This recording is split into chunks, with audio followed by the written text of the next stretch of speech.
Good evening and welcome to the Jefferson County Commission meeting. Today is Thursday, December 21st, 2023. We'd like to start off the meeting with a prayer by Craig Bush. He's at Grace Baptist Church.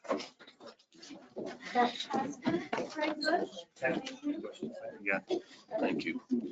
Let's pray. Father, thank you for the privilege of meeting. Thank you for this time of year. Your Son came to Bethlehem's manger for not to be a man, but to put on flesh that could die for us as sinners. Help us to realize as sinners, we have to work together. We wrong each other. We wrong you. Help us in this meeting to do things your way, not our way. May we please you with what's done in Jesus' name. Amen. Amen. If you could remain standing for the pledge. Is the flag of the United States of America and to the republic for which it stands, one nation, God, indivisible, with liberty and justice for all.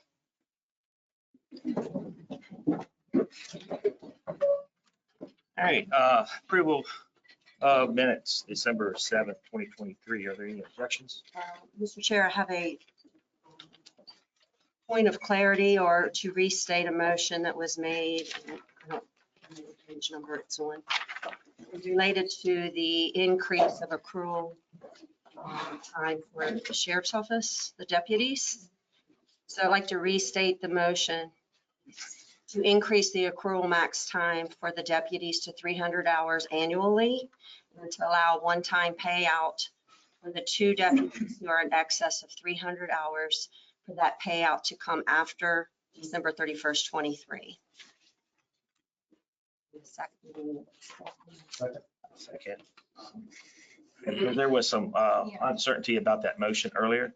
That will clarify the motion from our last meeting. Any discussion? All in favor with approval of the meeting minutes with that small change? Signify by saying aye. Opposed? Thank you. All right, December 11th, special session, 2023 objections. I have a question here. Regarding the consideration of settlement offer regarding the commission payment of attorney's fees in Lettman Land Development, 3 on our special session minutes.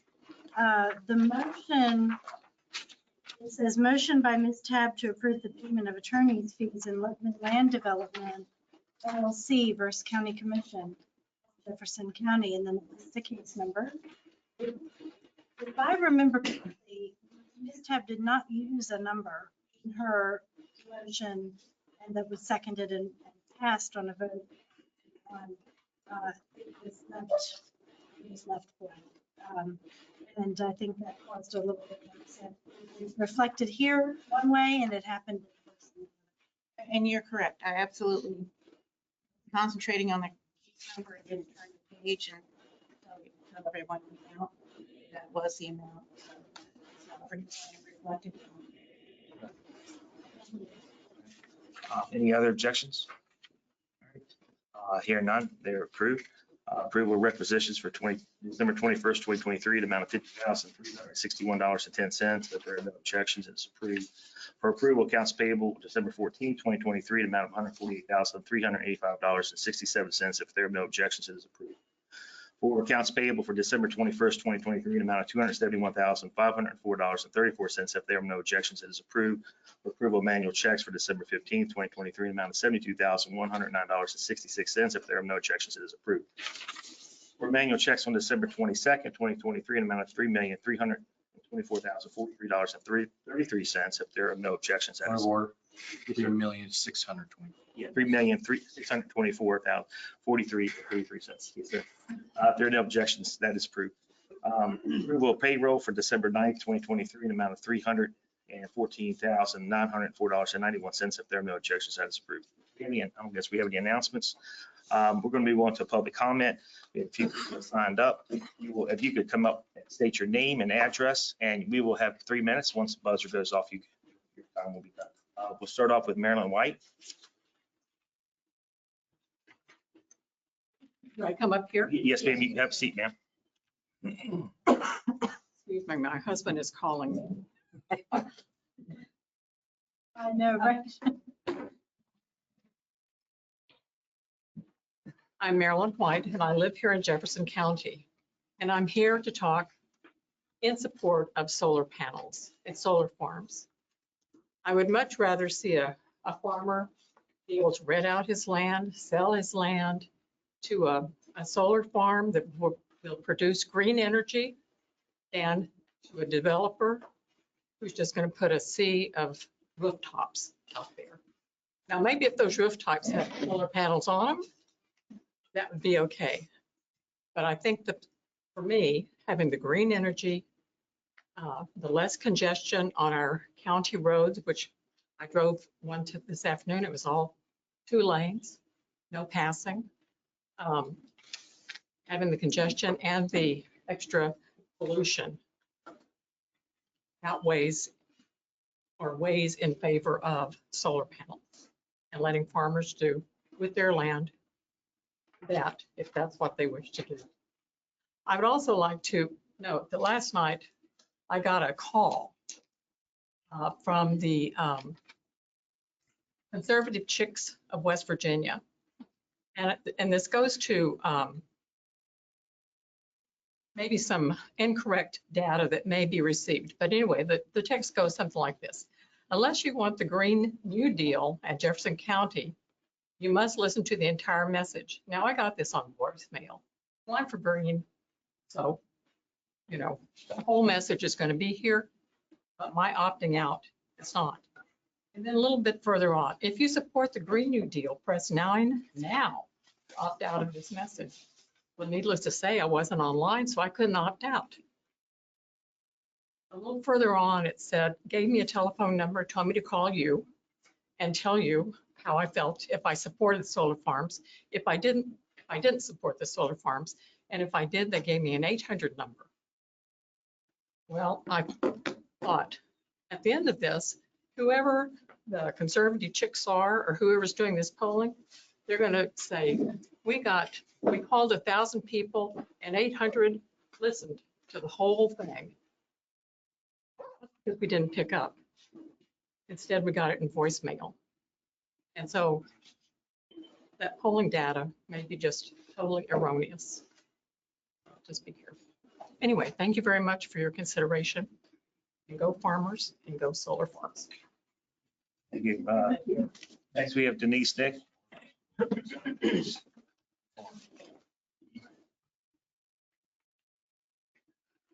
I'm Denise Nick. I'm from Harper's Ferry. I am conservative chicks. Green energy is more important than homelessness. I don't agree. Thank you, Commissioner Jackson and Kraus, for fighting the good fight. You have support. To the citizens of Jefferson County, once again, Commission President Steve Stollifer has chosen to put self-serving interest in solar above the citizens of Jefferson County. Along with Steve, Jane Tabb follows suit as directed. It's important to understand here that to Steve and Jane, you do not matter. Your opinion doesn't matter. Your life on the Blue Ridge Mountain doesn't matter. You're expendable to Steve and Jane for the sake of money, moving companies who want what you do not want. Trust me, they don't vote for the best interest of you, your family, your lifestyle, or your health. The only conclusion I can draw from their behavior is personal benefit.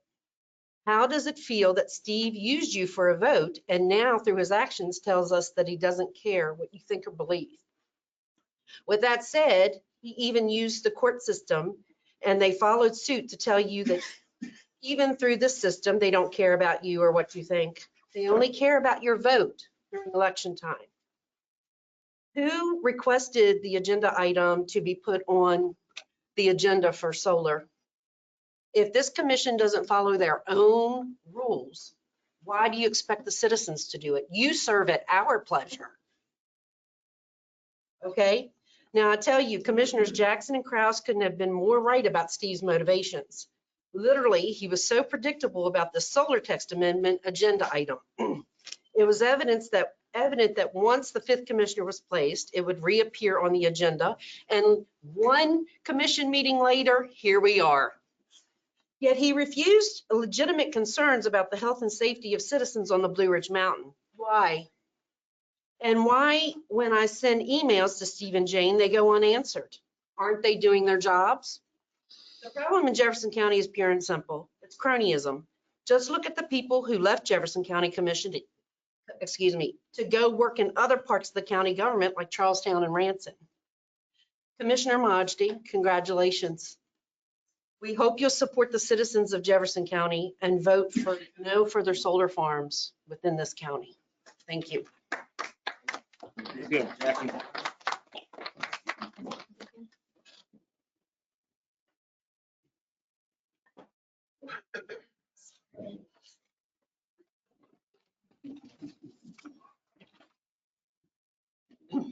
Good evening.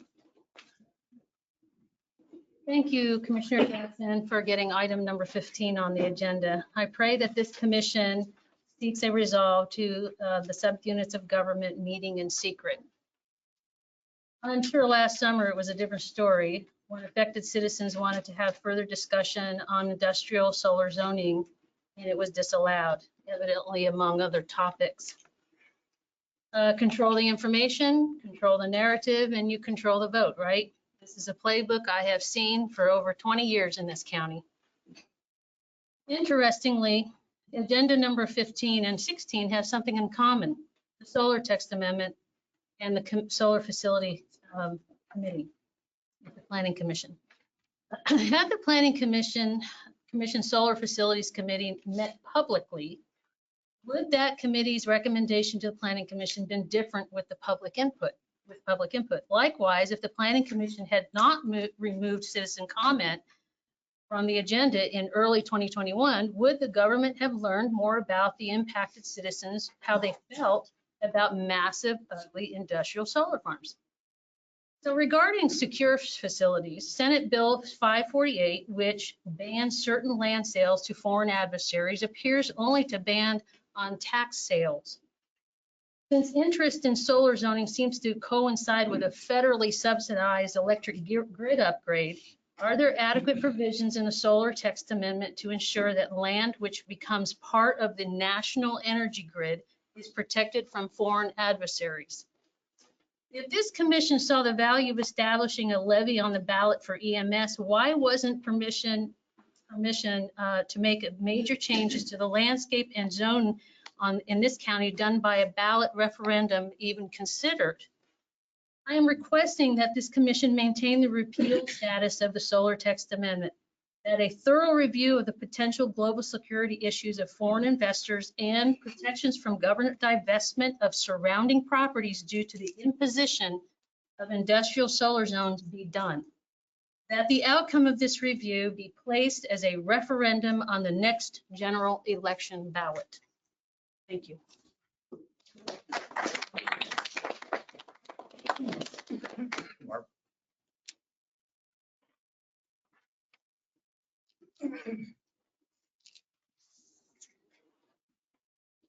My name is Gail Bard, and I have been a resident of Jefferson County for 43 years, and I am very much against additional solar farms in Jefferson County. They are destroying the character of this county. Just look at the vast wasteland that has been developed at the intersection of 115 and Cabletown Road. There's dust, there's mud. You can't even see the mountains anymore. Is this really what we want for Jefferson County? Thank you. Thank you.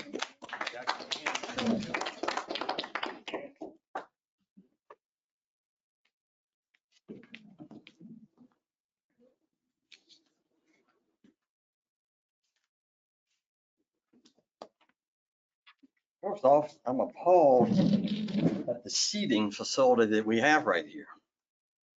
We used to have nice chairs. What happened?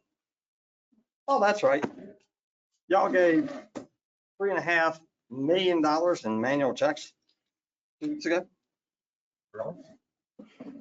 So, they tab like phone resident taxpayer. My family's been in these areas for almost 400 years. My family, their friends, co-workers, farmers, you name it, made the infrastructure here and now. And I've been paying for it for over 60 years, actually 64. I've been on the tax books at 5 years old. Own property, pay taxes. And this is what I'm looking at.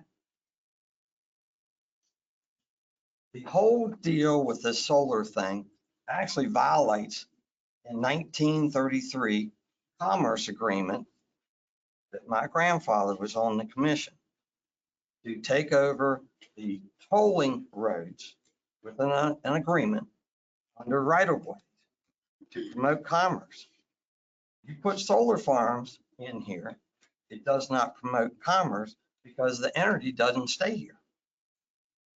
This means that it can come forward that 90% of the rural roads in this county are still right-of-ways through a commerce pact.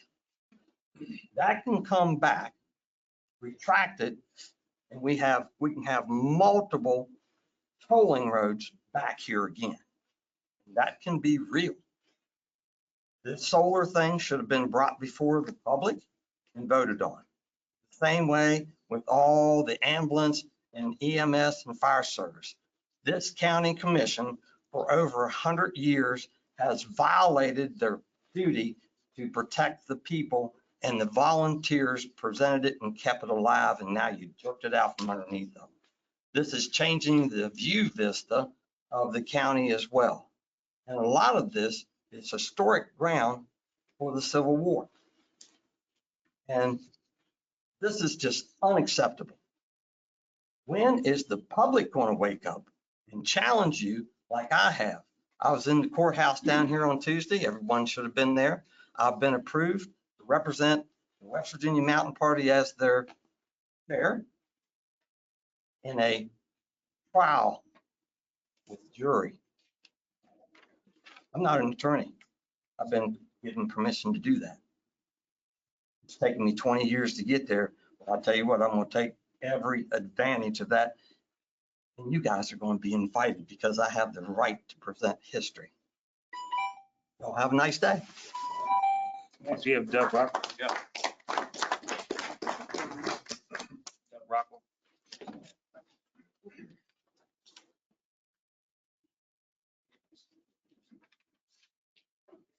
Good evening. Doug Rockwell, live at Midway, Ripon area. I'm speaking in regards to item 16, the Wild Hill and Flowing Springs letter that you've received from a couple of lawyers who I know. This letter threatens legal action unless the September 7th repeal of the solar text amendment is annulled.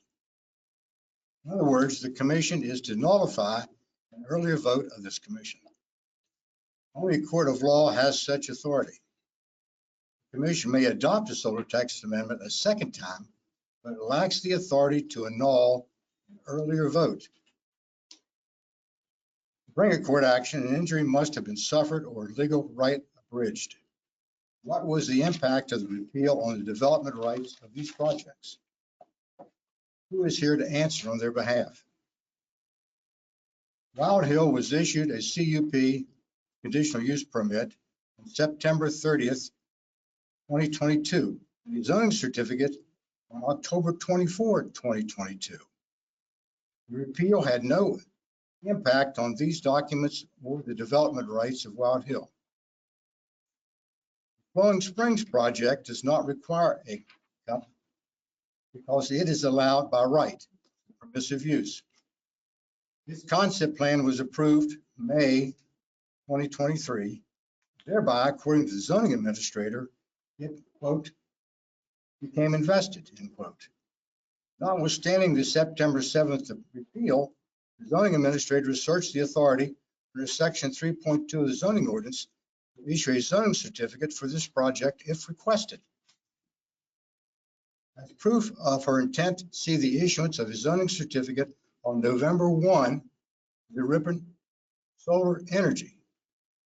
What I'm suggesting to you is these companies don't have standing as you understand, to bring any litigation. So this letter is just a means to get something before you all to do backdoor what you're refusing to do directly. Competent legal advice would be helpful to the commission regarding your authority. Members of the prosecuting attorney's office have a conflict. This includes Nathan. No vote is needed today. As per the letter, They have 180 days from the 7th of September to file an action. The deadline expires in March. While we argue, or the legal people argue over whether or not you can act with authority, why not put this issue as to reenactment of the solar text amendment on the agenda for January meeting and vote it up or down? These are 125 million plus projects. Why do something through the back door when you can do it directly? Why be a redneck about this? Do it correctly. Thank you. Next we have Bob H.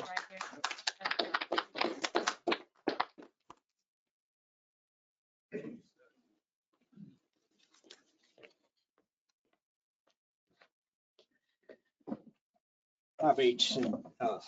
I'd like to address this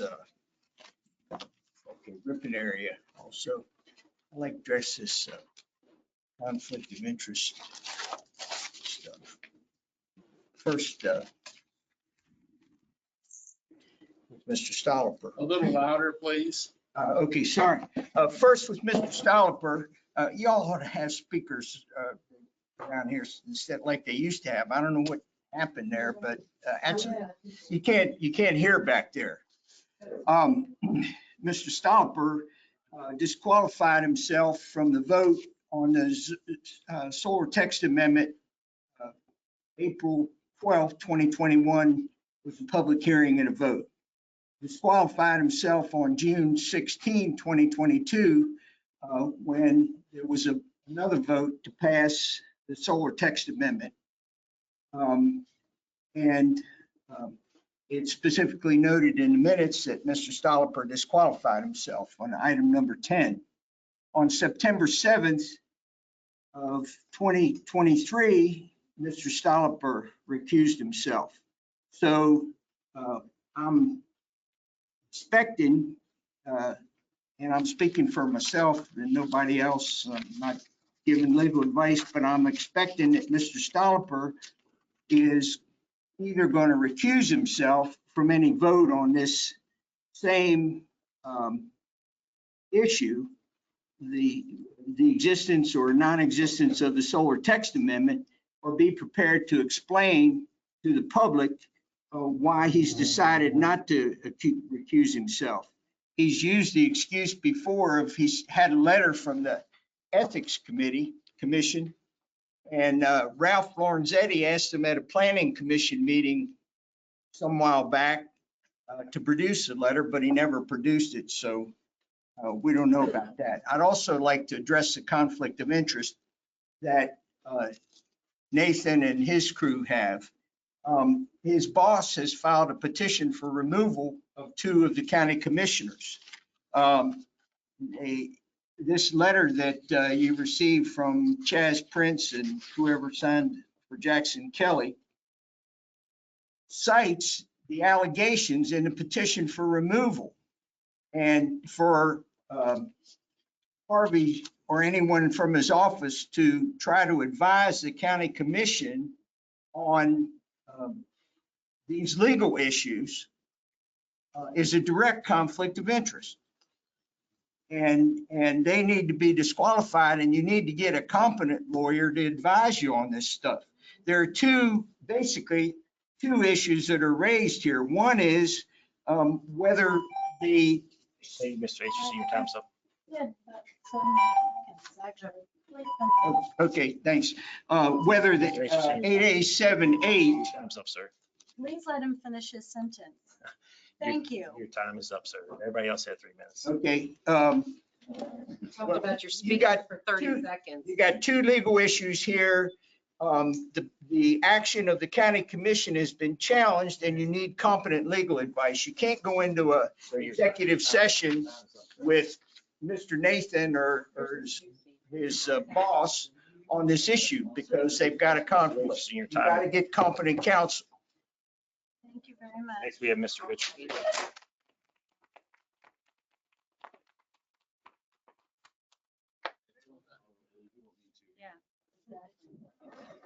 Richard Ziegler, Charlestown. Site certification was granted for Wild Hill Solar almost 2 years ago.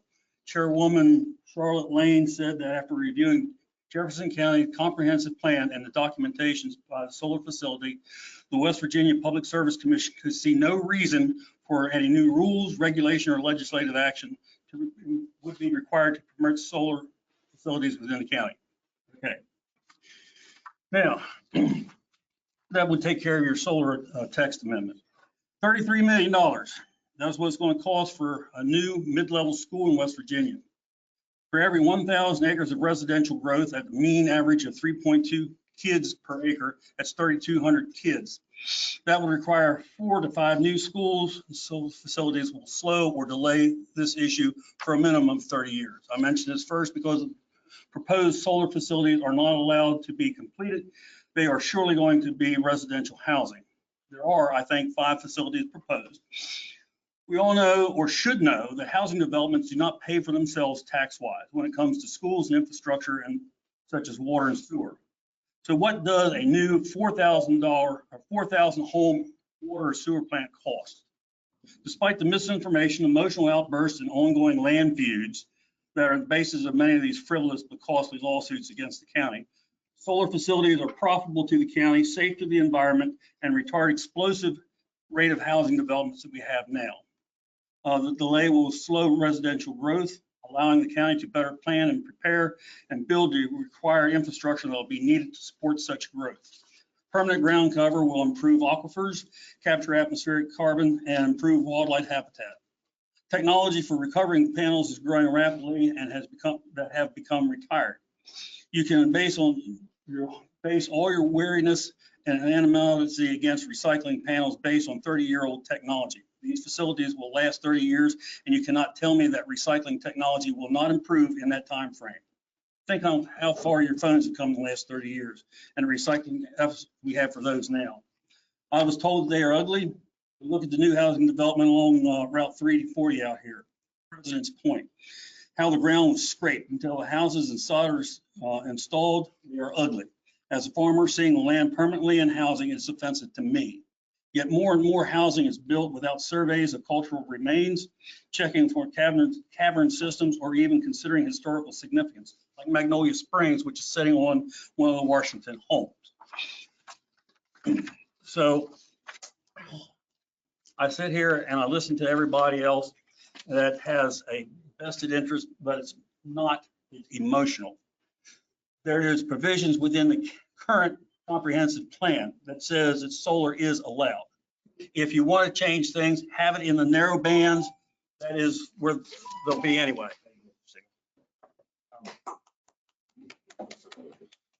Do we have anything online?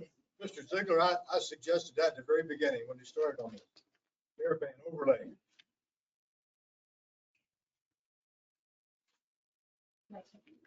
Move on. Item number 1, Andy Banks.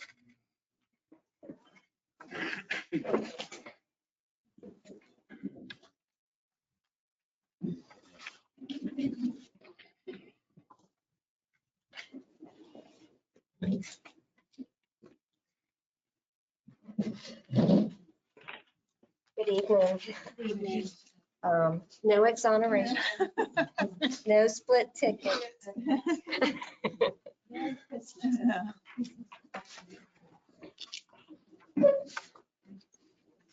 Okay, my employee, Victoria Myers, and everybody knows her as Tori, has been in my office for about 18 years.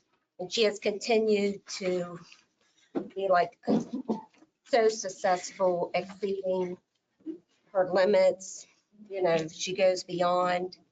She's not just my mapper, she's my IT person. And Jackie and I, a few years ago, bought a scanner together. And Tori has taken that over, and she has been scanning years of deeds, and she's now doing some historical documents. She has done so much with the scanner, but you know, it's really not a part of her job description. So I wanted to add that as an archivist to her job description. She does a great job. She indexes everything, and she really looks at what she's doing, and she likes the history of the county. She enjoys history. Judge Hammer even came down one day and talked to her, and our circuit clerk has offered to pay for part of her salary. So I'm coming to you to reclassify her from a 7 to an 8, a grade 8, with a $10,000 raise. And this will come out of the assessor's valuation, which you give your tax dollars, part of that goes in the assessor's valuation. So I am good with that.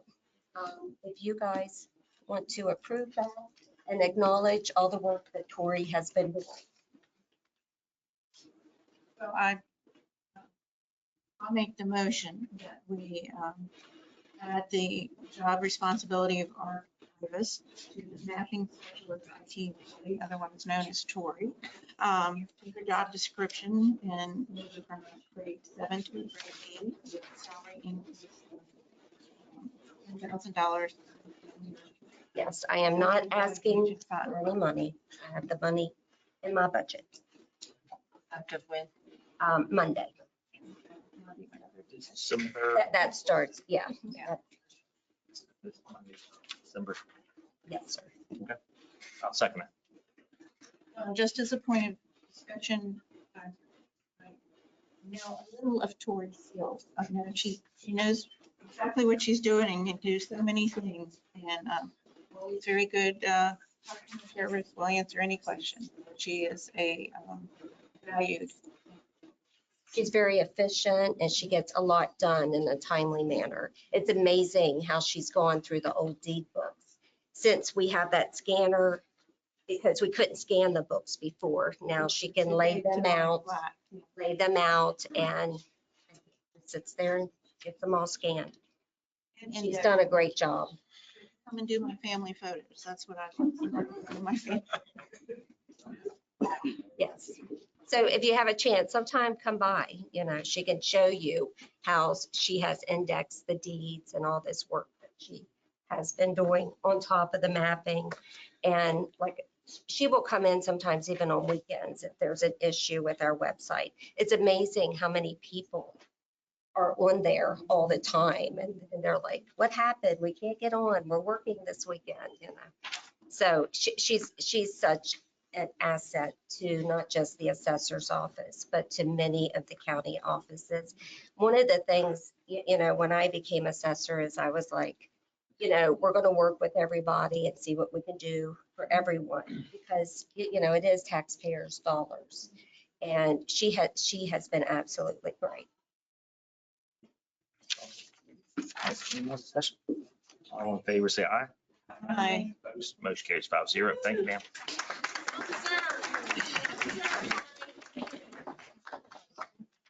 Congratulations. Next, we're going to move to agenda item number 2, Tom Hanson. Can you guys speak up? We can't hear anything back.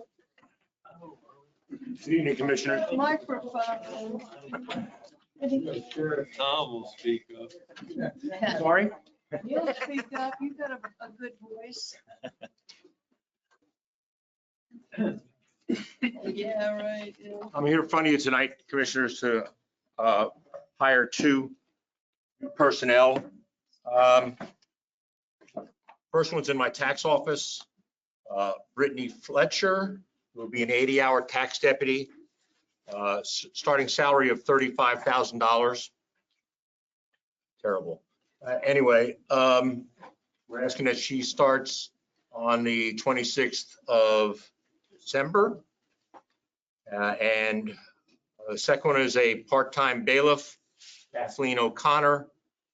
We'll start, we have a quarters 1/2/24 at a rate of $17 an hour. All these, I'm sure budget. Yes, they're within my budget, yes. I'll move to approve the hire of Brittany Fletcher for an 80-hour tax deputy beginning 12/26/23, starting salary of $35,000. Second. Any discussion? All in favor, say aye. Aye. Opposed? Motion carries 5-0. Also move to hire Catherine O'Connor as a part-time bailiff. Kathleen. Yeah, it's a fine print here. Kathleen O'Connor is a part-time bailiff beginning January 2nd, 24, at a rate of $17 an hour. A second. Any discussion? All in favor, say aye. Aye. Opposed, motion carries 5-0. Thank you. Thank you, commissioners. Thank you. All right, next we're going to move on to Jackie Shadle, County Clerk.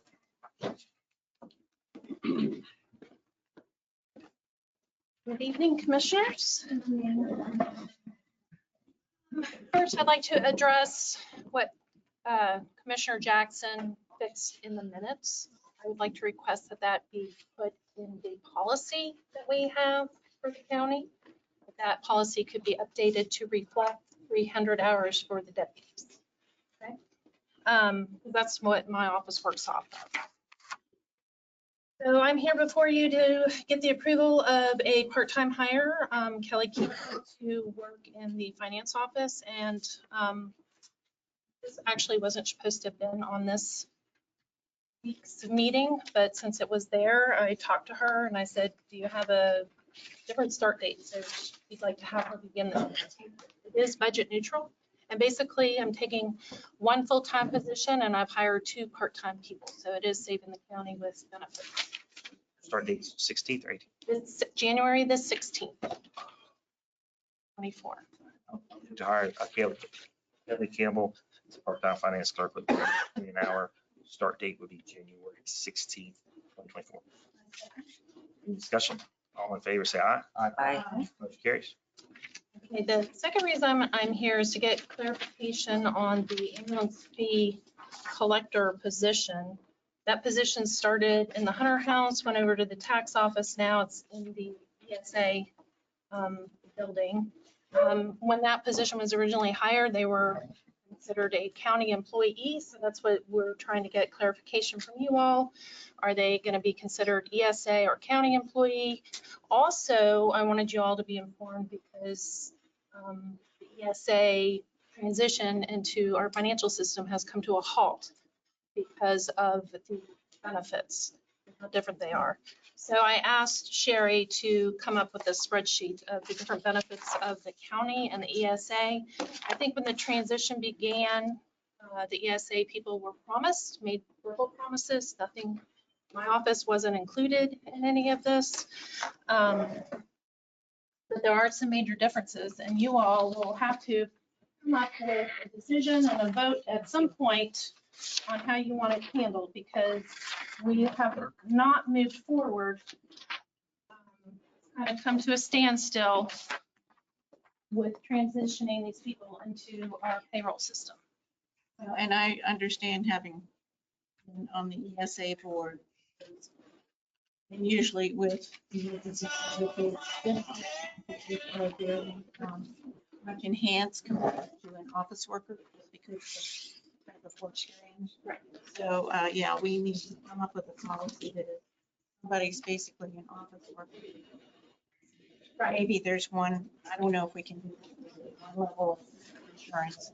If you're an active emergency responder, there's another benefit. I don't know if that's possible.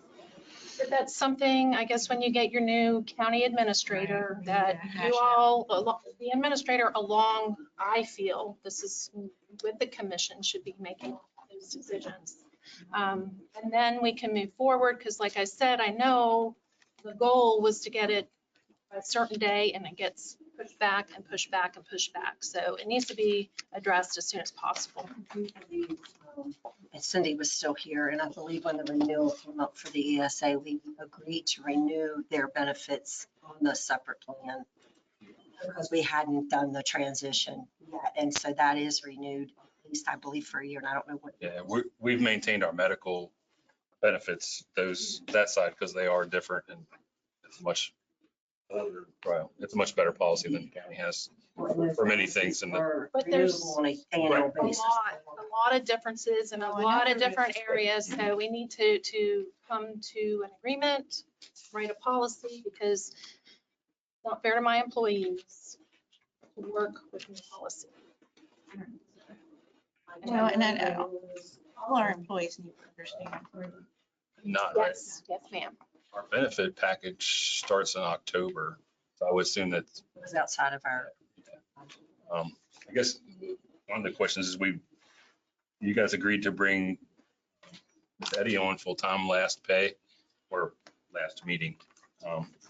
that would occur during this pay period, how do we proceed with her, or do we continue? That position's always been a county position. That's the way I would look at it, no matter where she's sitting, but that's for you all to decide. I received a lot of information from the previous county administrator who had plans to do things, but none of nothing's in writing, so Yeah. we're not quite sure. The insurance thing's a big difference for one. If she's gonna fall under the ESA or versus the county. I think we could. So the differences are listed in the chart that I gave to you, and I guess, Nathan, do you want a copy? I guess you weren't sitting there.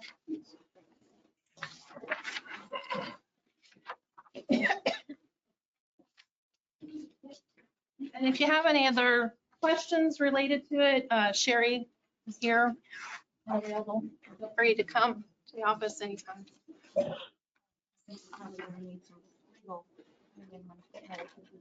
What our options are. Of benefit package, whether it's emergency responder or. But I think tonight, and you know, whole ESA is another issue, but tonight, I think we need a decision about Pamela Eddy, I don't know. so that payroll can get her in and processed. She was anticipating, because the last meeting being full-time employee starting this pay period, I'm not sure we could continue her temp contract until we figure this out, but Right. If it's been a county employee, I think she'd be classified, but it'd be easier to classify her as a county I employee. think so too. Okay, so if y'all can vote on that and What's her name, Pam? Pamela yeah, Eddie. Eddy. Yeah, I'll make a motion that Pam Eddy is classified under county employee system as a county employee. Second. All in favor, say aye. Aye. Any opposed? Motion carries 5-0. Okay, and then I'm hoping that you all will consider looking at this and updating it as soon as possible so that we can move forward to get the ESA into our financial system. Okay, thank you. Next, we're going to move to agenda number 4, Brian Sutherland and Greg Sager with the Jefferson County Little League.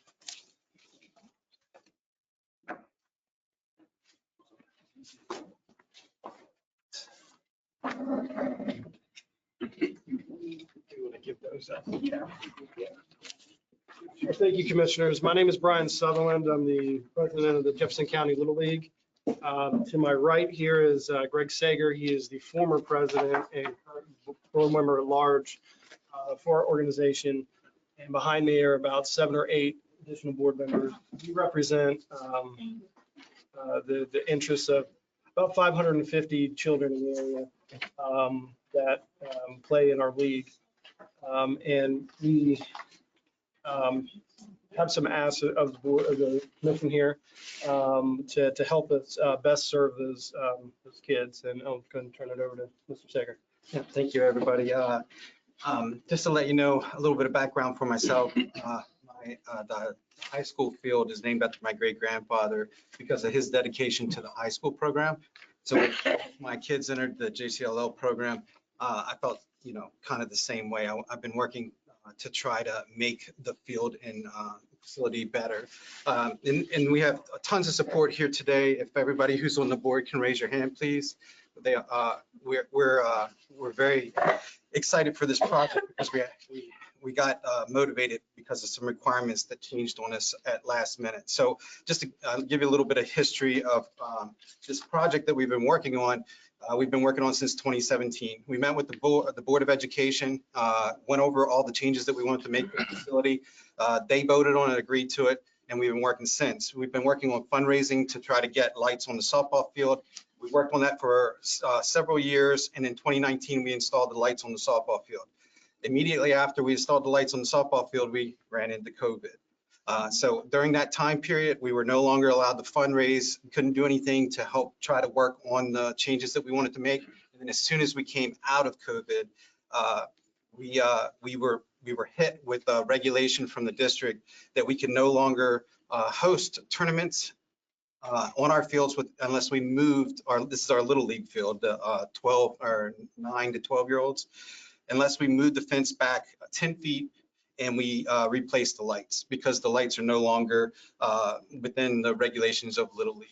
So that was kind of a harmful hit to us because the price of the lights went up. We are now just, we had to finance for the softball lights. Our last payment for that will be this July, which is $11,000. We financed $55,000. We ended up, we got a grant through Little League for a little bit, and we raised the rest of it.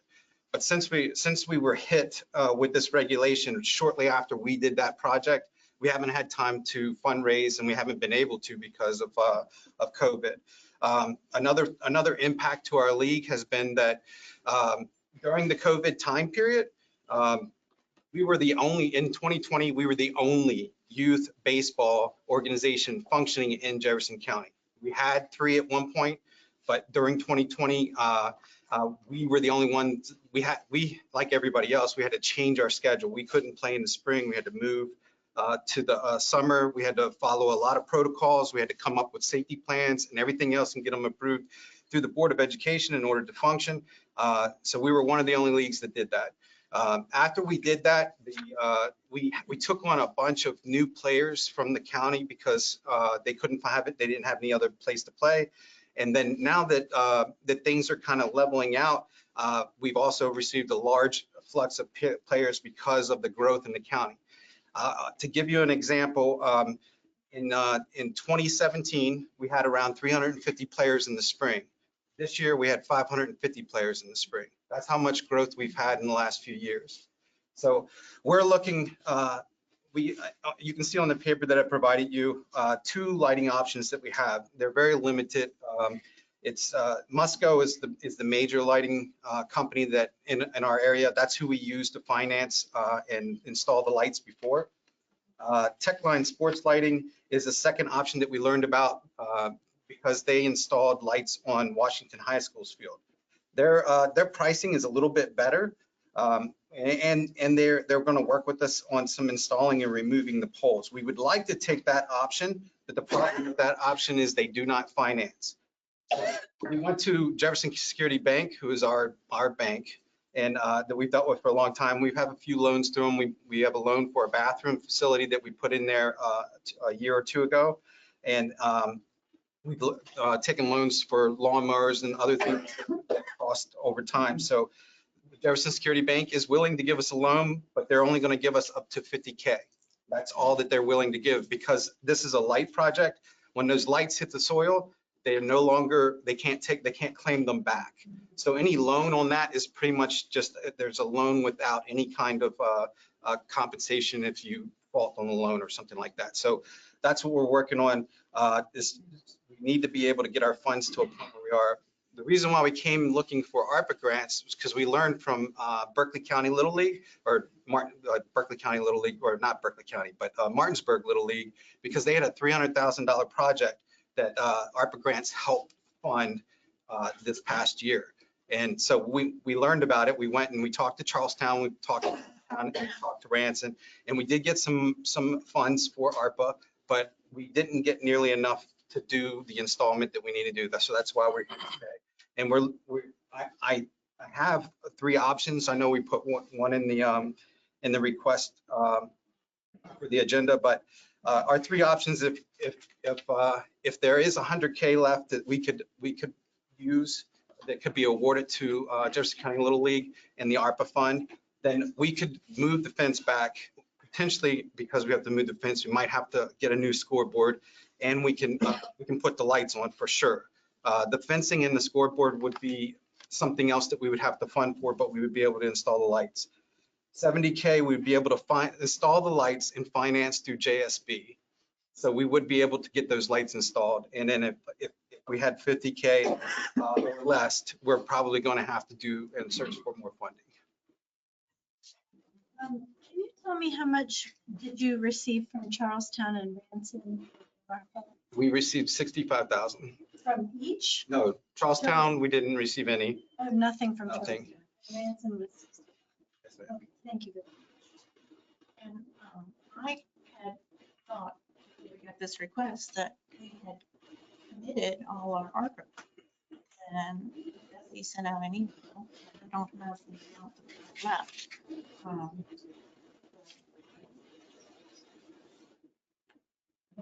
That we got enough to do. 261,000. That's what I thought we had. I actually thought we had committed everything. Well, speaking of budget, I'd love to hear from the county staff on our forecasted capital expenditures for this year, Parks and Rec budget, how this fits into the. We have Parks and Rec staff doing that. Well, I think our challenge is that by ARPA regs, we have to have spent it, we have to commit ARPA funds by the end of the year. On the 31st. Yeah, by December 31st. It's a challenge. And we used a lot of ARPA funds during the budget last year to fund capital within county facilities ourselves. So we can't use this money for our next year's budget.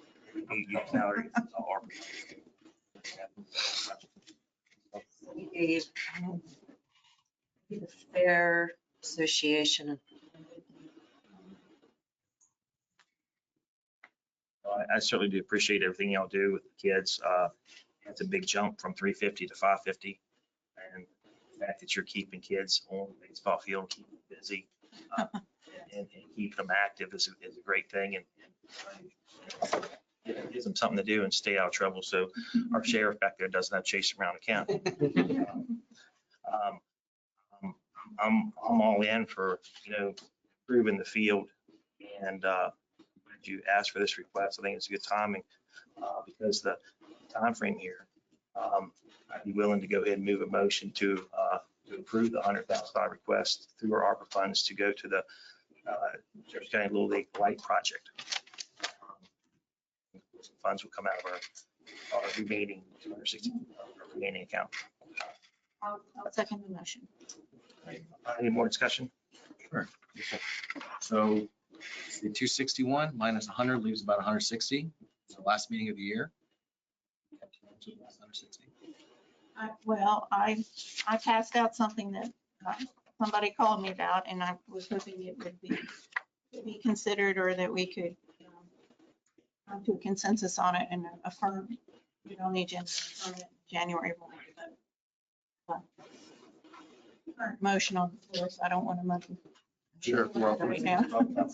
It's not on the agenda. This is relevant to the motion. I'd like to know how we're gonna, if the county has plans to remaining 161,000 that has to be expended next week. And if the answer is no, I'd like to consider some of the other options that are listed on this paper. I.e. for more money. Okay. Make sense? Yeah. Because if we have $160,000 sitting around, we don't know what we're going to do with it. If we could spend it, and we could actually have a better project here. If considering, We do have to move the fence back, which is, most of what we put here was to get the lights up. But we do have to move the fence back. And I will tell you a little bit of information. If we get the lights and we move the fence back, we'll have 2 fields in the county that are, or on our facility, that qualify us for a state tournament. If we've never had a state tournament before. If we have a state tournament, it brings up to 14 teams to our area. They would have to stay at hotels, and the state tournament lasts about 7 days. well, I come from a jurisdiction that was running low on facilities because of overcrowding. I think somebody during the public comment talked about population growth and how they can use your facilities, strain your facilities and your resources. We had that in Northern Virginia, and it was a damn shame. And we actually, our Little League did host a state tournament, and it was a big money maker. Not for the community, for the Little League. So it helped sustain the Little League in Indiana, Virginia over the long term. It was a good business decision and helped out the kids at the same time. So I understand what you're saying. I think it makes a lot of sense. And, I don't like to shoot from the hip on funding, but given the parameters that we have, where we're running out of time, I wonder if we can go for the higher option here and invest in our Little League even more. What type of number would you think? Yeah, what is the higher option? Everything that should be done. I just want to pause a minute. I mean, I know we have to have the money committed by, but I would, got the motion on the floor and the request, and I don't want to, just because we have it, give it. Again, there might be other foundations or other things that come up that we might have to address before the 31st. If we're going to, so I want to help, and I think the request right now is for the, and I think we. I mean, we'd still have 161,000. Let me ask you this, to move the fence, how much would that? Fence up? I believe the quote was 8,000. And one of the other projects that we could potentially take on is we would like to reallocate the existing lights onto the smaller kids field for baseball, so that they could have the ability to not have their games cut short and their practices and stuff to be able to run smoother. We've been kicking around ideas for that. That's why we haven't formalized anything and put it on here. But that is another thing that the funding could also help us with. Ballpark lights and moving the fence, how much was that? I know you don't have firm figures, I understand that. The 100,000 will help us move the lights. 10,000 will help us move the fence. Okay. You don't have to replace the fence, you have. Well, that includes replacing the material for that part of the fence. Okay. But yes, we have to move it 10 feet. Now, I will tell you, when we move it 10 feet, this is another part that we've been discussing, that once we move it 10 feet, we have to move the warning track with it. And then we have to replace the current area with sod. So, I mean, that itself could cost, ballpark estimate $3,000. So your total is like 113. Yes. Is what you're saying? Sound about right? Right? We do need a scoreboard.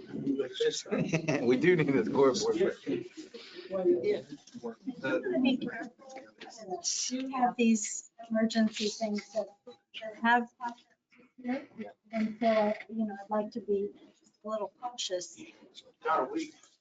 Sure. You don't have a week, longer. I propose a friendly amendment to change the number from 100K to 113. No. What was that? You have longer. Thank you. Madam Chair, thank you. All right, funds must be allocated by December 31st, 2024. You have a year. Okay, you have to spend the money by December 31st, 2026, but you've got a whole nother year. Okay. Get in the water. No problem.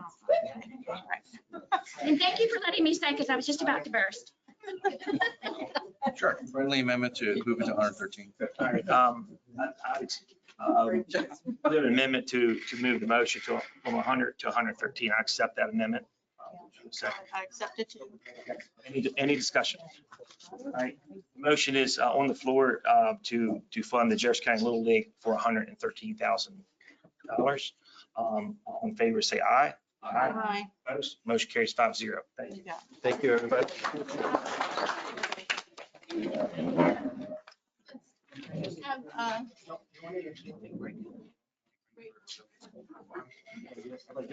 Yeah, since we have more time, we can put this on the next agenda. I think that's what we had. But that was just.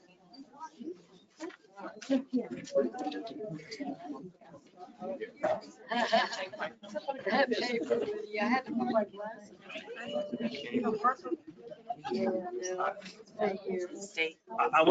would like to add that our thank you for that information, and that came from our city council member from Ranson. Thank you very much for looking that up. All right, we're going to move on to agenda item number 5, continuation of probate matters. Yeah, I'm trying to.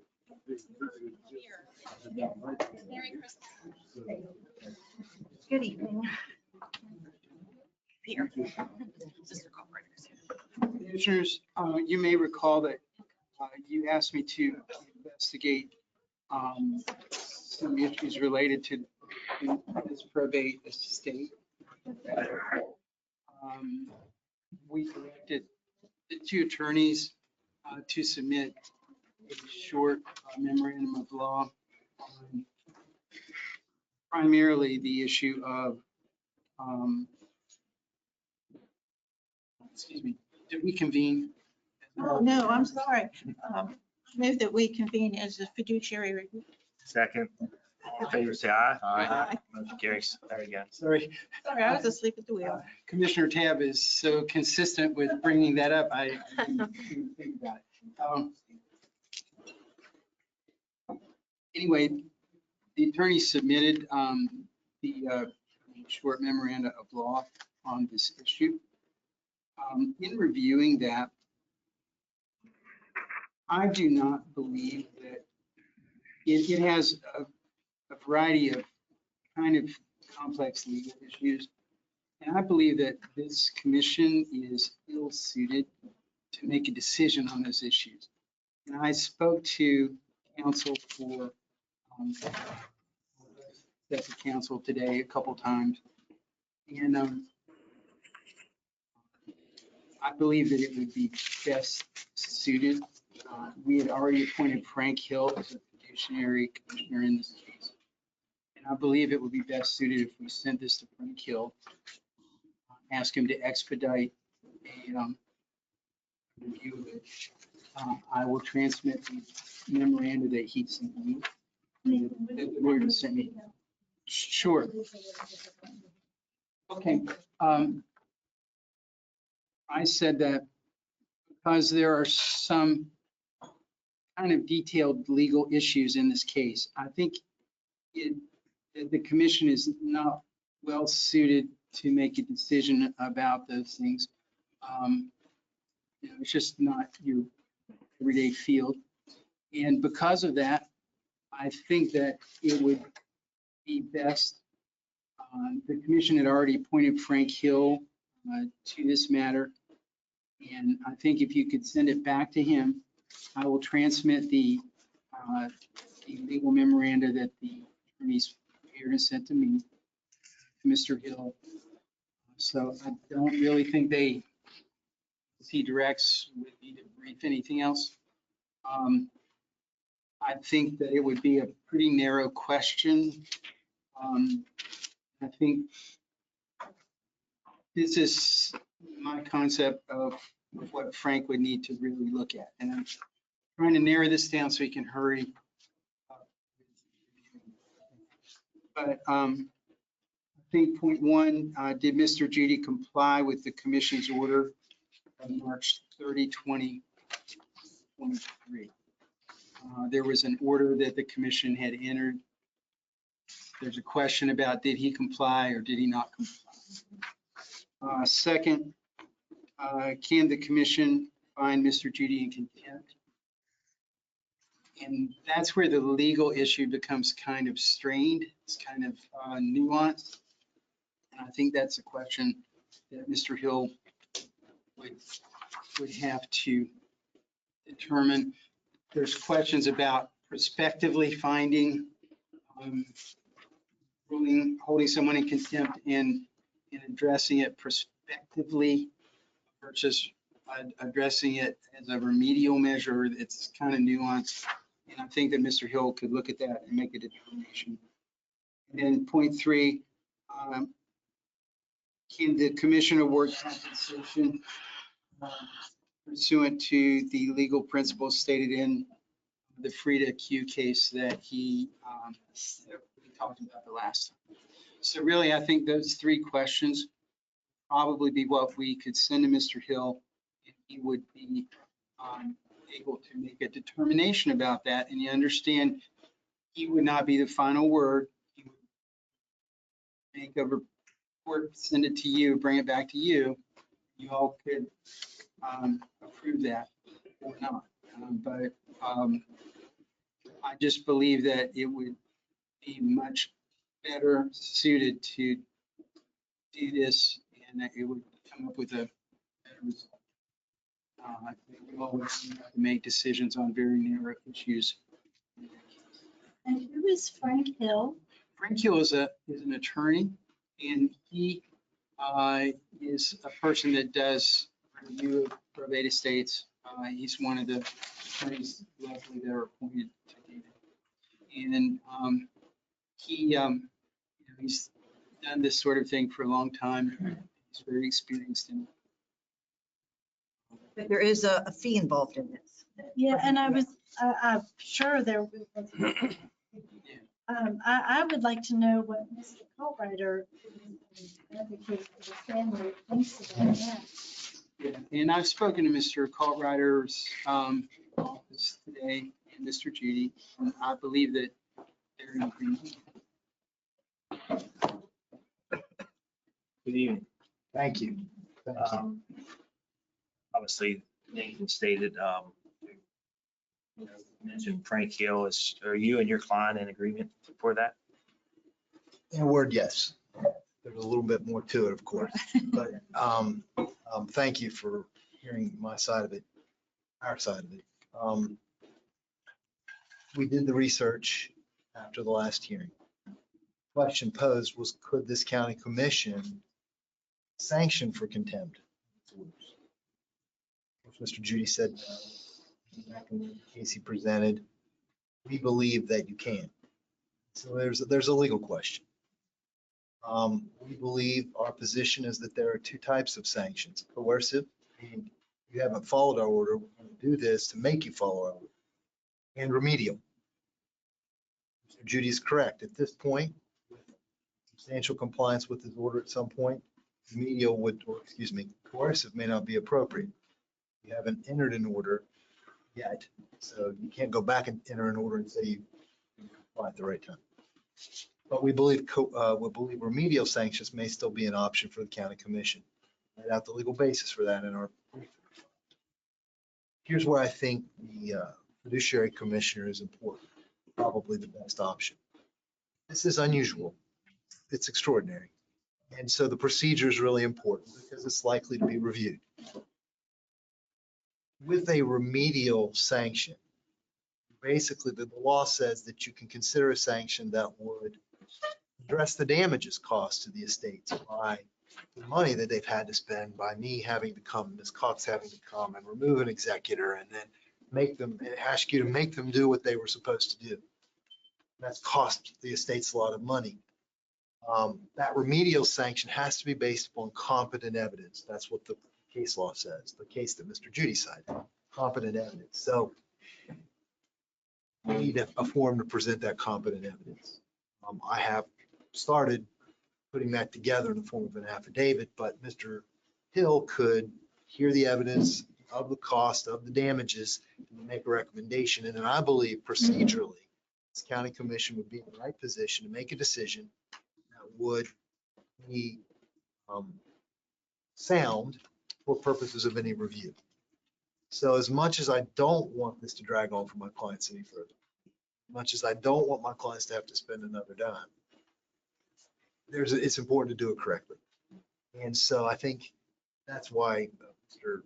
Cochran is recommending this. I will say that he and I, Ms. Cox and Mr. Judy spoke today, and recognizing that we weren't in a position to present that evidence tonight that you would need to make your decision, we thought it best to go forward with Mr. Hill and his recommendation, hoping that we can get back before you as soon as maybe later in January. That's where we stand. And that's why this commission is kind of ill suited to hear testimony like a court and everything. It's very, it's just not as good forum as it is to go in front of the fiduciary commissioner who can actually ask these folks to come and look at the documents that they have and all that stuff. So I think it's the best solution, even though it does take a long. I agree. I guess I just feel so bad it's taken so long.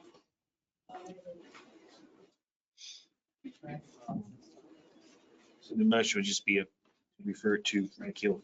Yeah, and I believe that I would ask him those three questions that I laid out. I would ask him to look at that issue. in evidence. What are the words? Appoint, designate, send. I think he was already appointed in this case, right? So I think we just need to refer it back to him for further review of this issue about the contempt and potential compensation. I move to refer back to Hill review questions about contempt and potential compensation. Any discussion? All in favor, say aye. Aye. Any opposed? Motion carries 5-0. Thank you. Agenda item number 6. Would come out of the judiciary. We're gonna come out of. I move we reconvene in regular session. All in favor, say aye. Aye.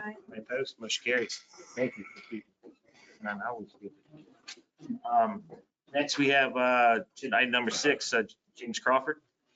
Request to receive petition for right-of-way easement. Thank you. How are you?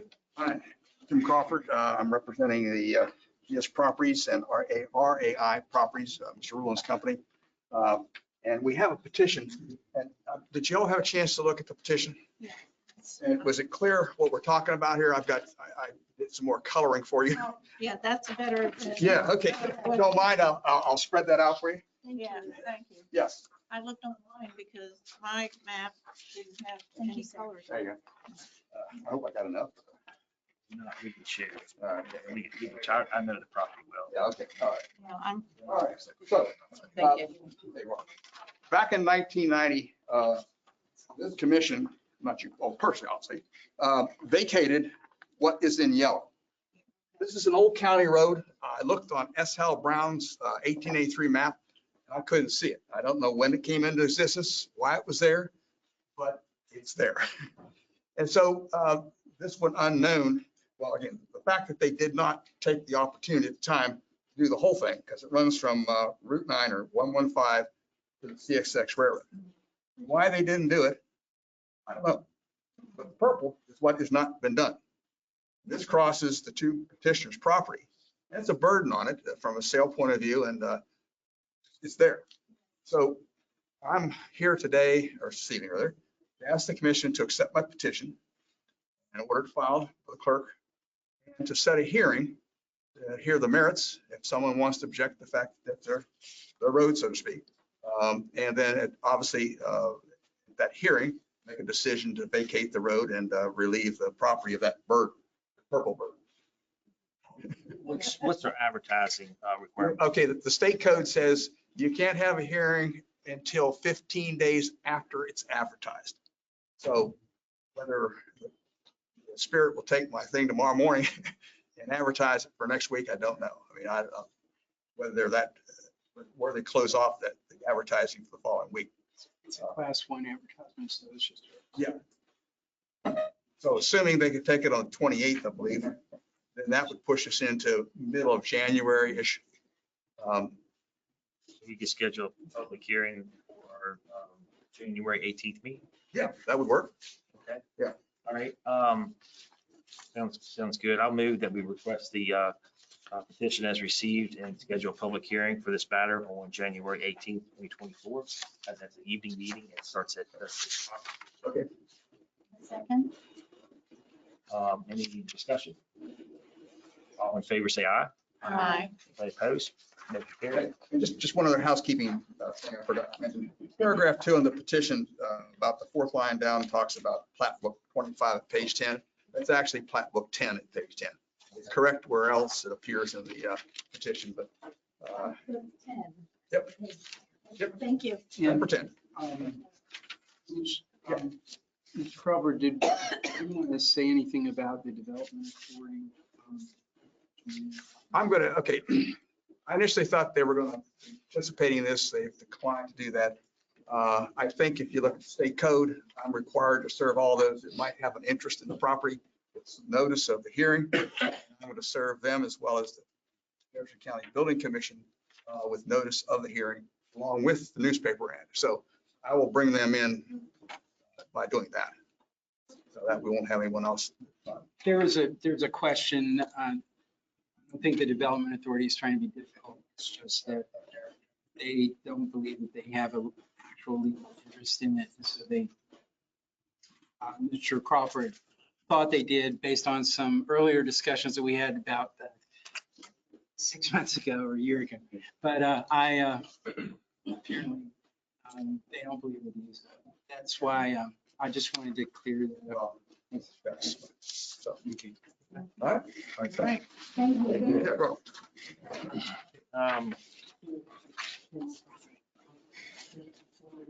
Commission next. Yeah. Did he apply? Oh, he did. Oh, okay. I don't see Will. Numbers that are. All right, yeah. Hey, Jim, you might want to stick around for the next agenda item. Agenda item number 7, interview appointment for Jefferson County Civil Service Commission, one unexpired term for until ending September 29th, 2020. While you're here, you should probably interview, so you don't have to come back. Thank you. And leave, come back. So you want to tell us why you would like to be on the civil service? Well, I believe I qualify in the sense I'm a Jefferson County voter. My only public office is notary public. So I meet the minimum standards. I was on the commission as president for 30 plus years. I got stuff in my files, visual files going back to 88. So I know I was appointed well before that by the Jefferson County Bar Association, which went defunct. As time went on, I talked to Leslie Smith, if you want to go back that far in history. And she said, well, listen, if someone else is appointed, you're it. So I was it. Recently, within the last year or two, you appointed Mr. Cox. Conversations, I understood he wanted to go a different direction than I had been doing. Oh, and by the way, another incident, I just decided that it was not worth the fight, if you will.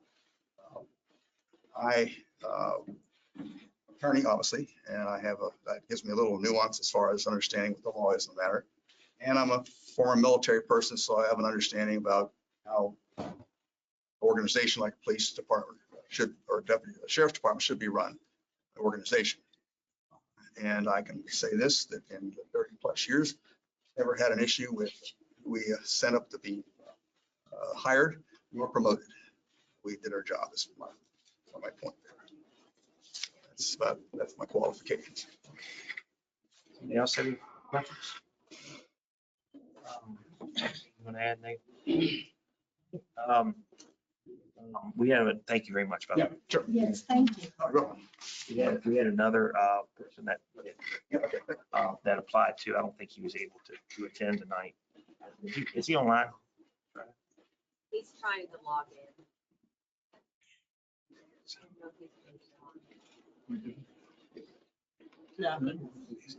He said he didn't have an internet.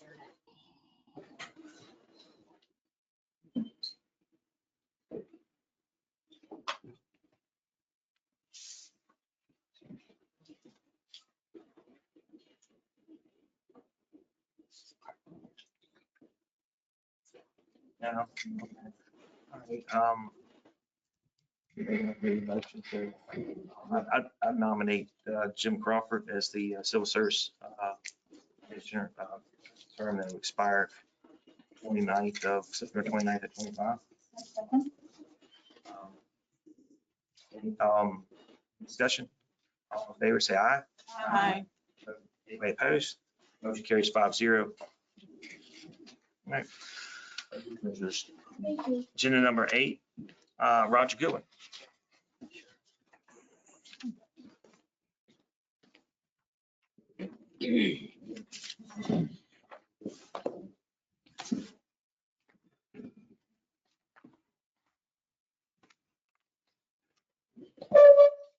I have 3 bond releases for the same subdivision. And what they're doing is the developer's replacing his current construction bonds with a surety bond from a different provider. So those bonds are already in place and secured for the required amounts. and I'll run through each one. So we're asking to have released the bond from the surety provider that he no longer wants to use. So the first one is request for complete release of $272,333.55 from the construction bond for Bel Air Homes LLC, Bel Air subdivision, phase 2, planning commission file number 05-41. Construction bond is being resecured with the full amount by Bel Air Homes LLC with Great Midwest Insurance Company, with performance bond number GM 224538.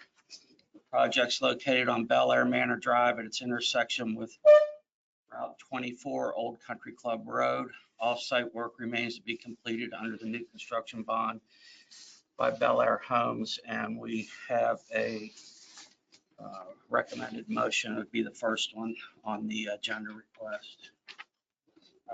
Authorize complete release of performance bond, RIFSU 613433 for the International Fidelity Insurance Company, Pine Valley, Maryland, in the amount of $272,333.55 for Bel Air LLC, Bel Air subdivision, phase 2, file 5-41.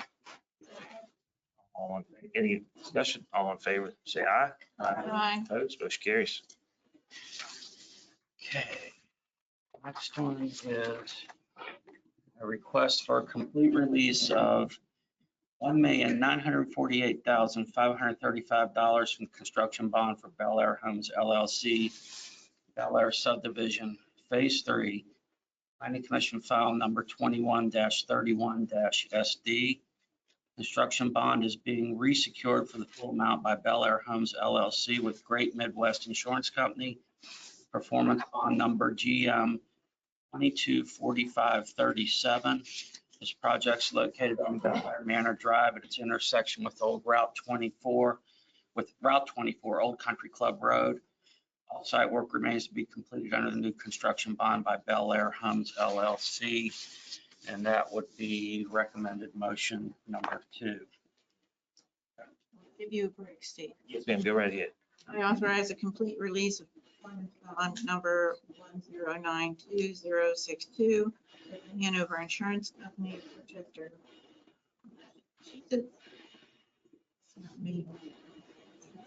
Massachusetts, in the amount of $1,900,500 for Bel Air Homes LLC, Bel Air subdivision, phase 3, file 21-31.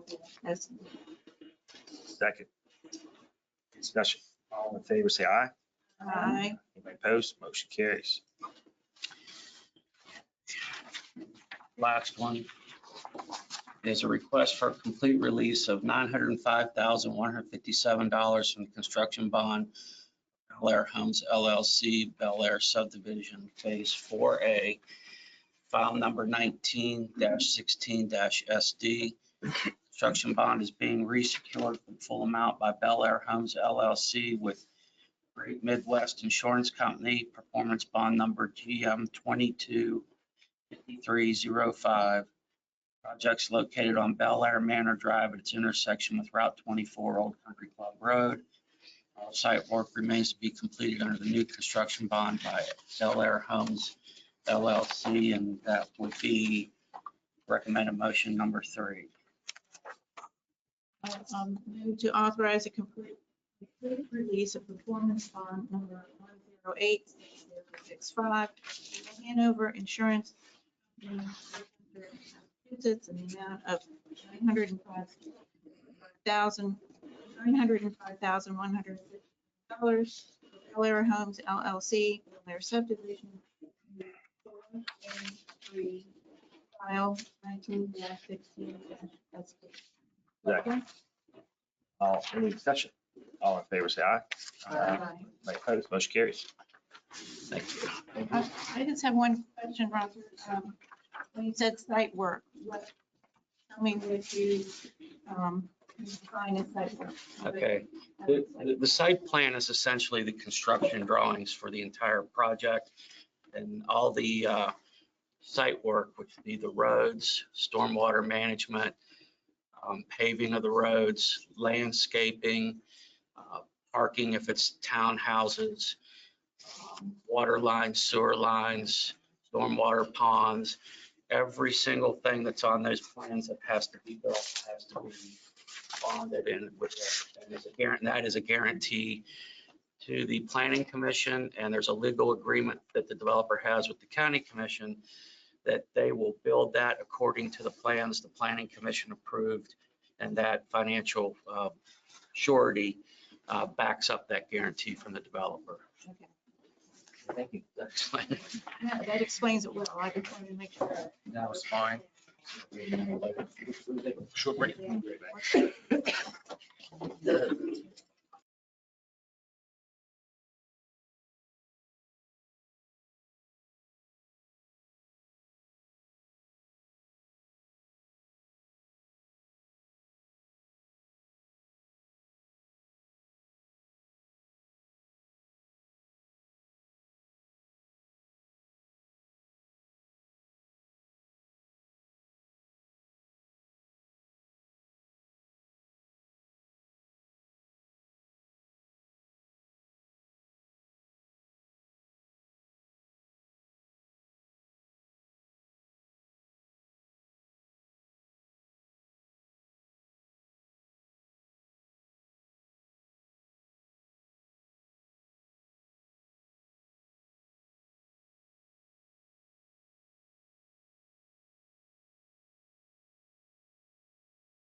Start back up.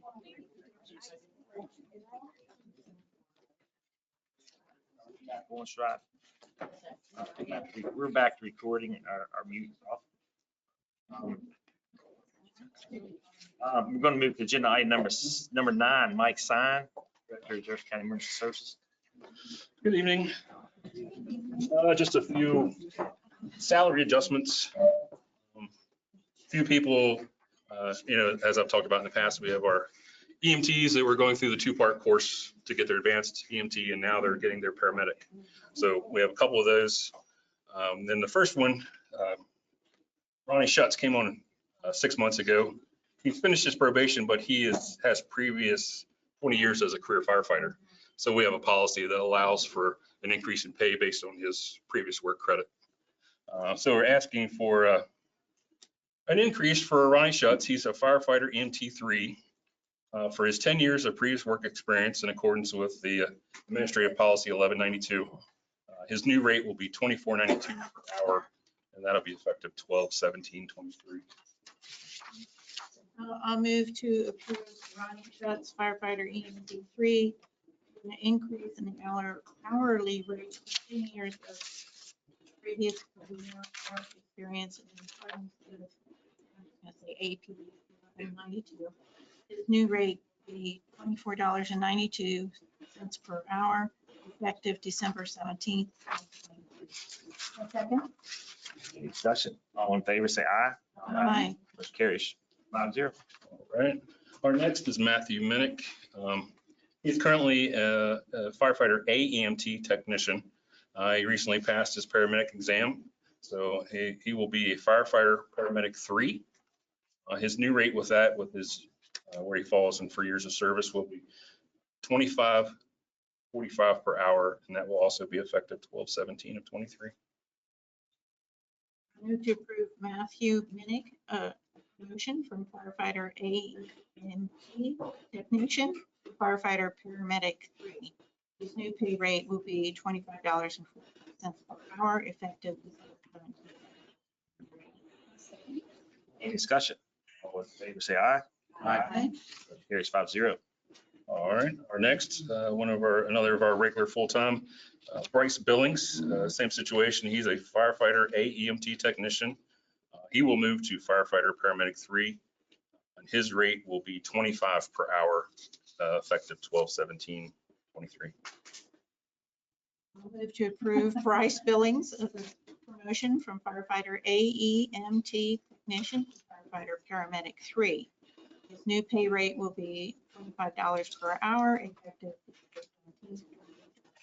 Any discussion? All in favor, say aye. Aye. Opposed? Motion carries 5-0. All right, and the last is a recent hire that I had not anticipated her transitioning, but she is also, she was coming in as a firefighter AEMT 1 as a new employee. She's received her paramedic, so she'll go to firefighter paramedic 1. Her new rate will be $25 per hour, effective 12/17/23. And then upon completing her probationary period and meeting the requirements of AP 1060, she will now receive the corresponding promotion to firefighter paramedic 2. Move to approve Mackenzie Madison promotion from firefighter AEMT 1 to firefighter paramedic 1. Her new pay rate will be $25 an hour, effective December 17th. On completion of her probationary period and meeting the requirements of AP 1060, she will now receive the corresponding promotion to firefighter paramedic 2. Discussion. All in favor, say aye. Aye. Opposed? Motion carries 5-0. Sure. Thank you. Thank you. See people moving up. Yes, yes. All right, next, we're going to move to item number 10, selection of interim county administrator.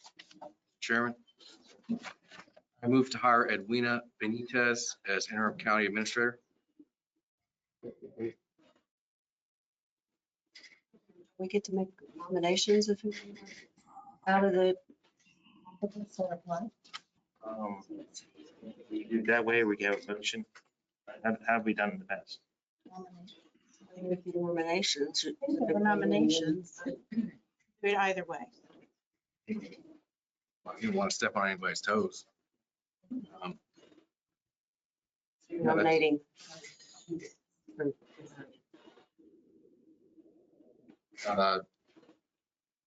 You. Respectfully, I move to hire Edwina Benitez as interim county administrator, effective January 2nd. I'll second that. I object to this. I object to this process. I think we should nominate, we had 6 applicants, and I think we should nominate 12 applicants for that position. Okay, I mean, we have a motion and a second on the floor to hire somebody. We can vote against it. And then we can- Yes. So, all right. Is there any other further discussion? I'm just gonna, yeah. Okay, never mind, go ahead. Further discussion? I would like to say for the record that I think that he was doing great at JCDA, but the water is too muddy with respect to her being paid by JCDA, and her then collecting a paycheck from the county commission for a separate position. It doesn't look good. I don't believe that it is correct. And I would like to nominate somebody.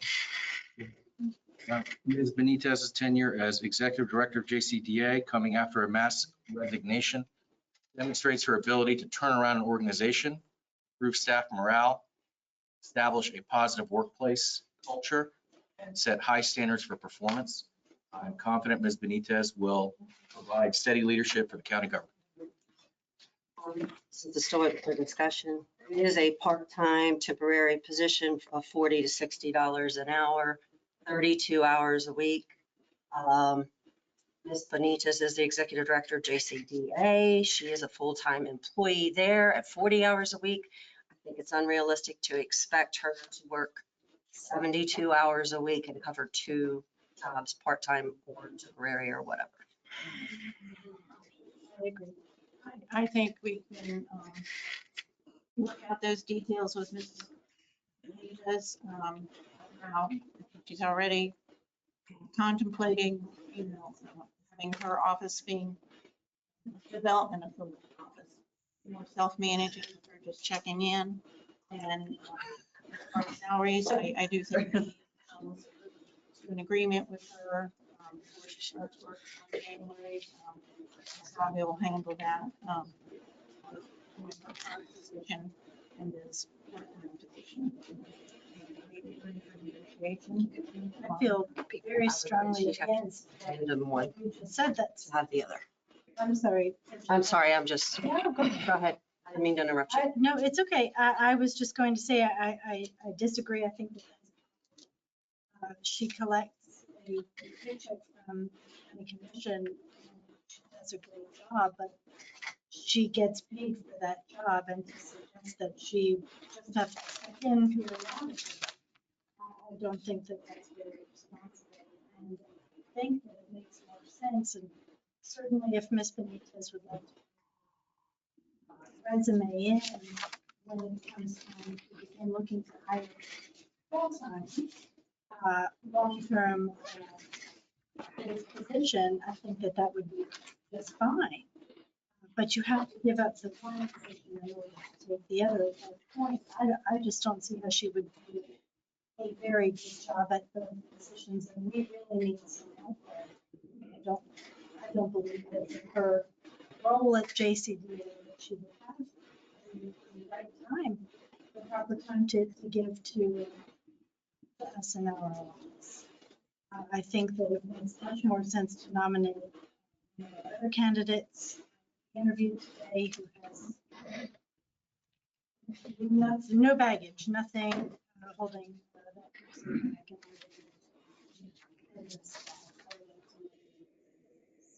I agree. I think she would have to essentially give up one to take the other, and one for the other.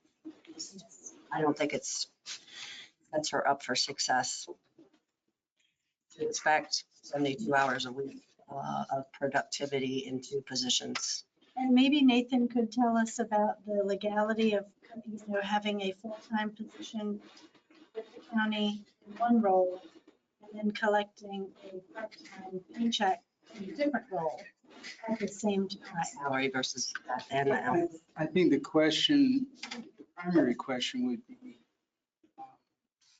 nature of the work.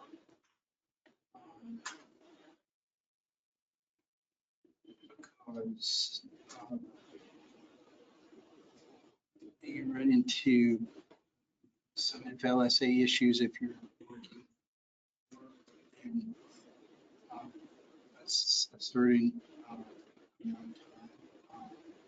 unless you're doing your job. You're going to have to speak up, please. And the question would be, it goes back to having would this be considered the same job, the same type of job?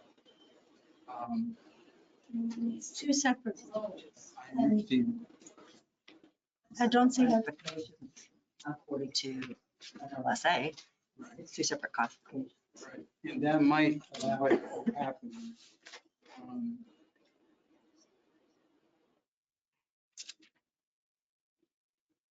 I'd be happy to review that issue for you.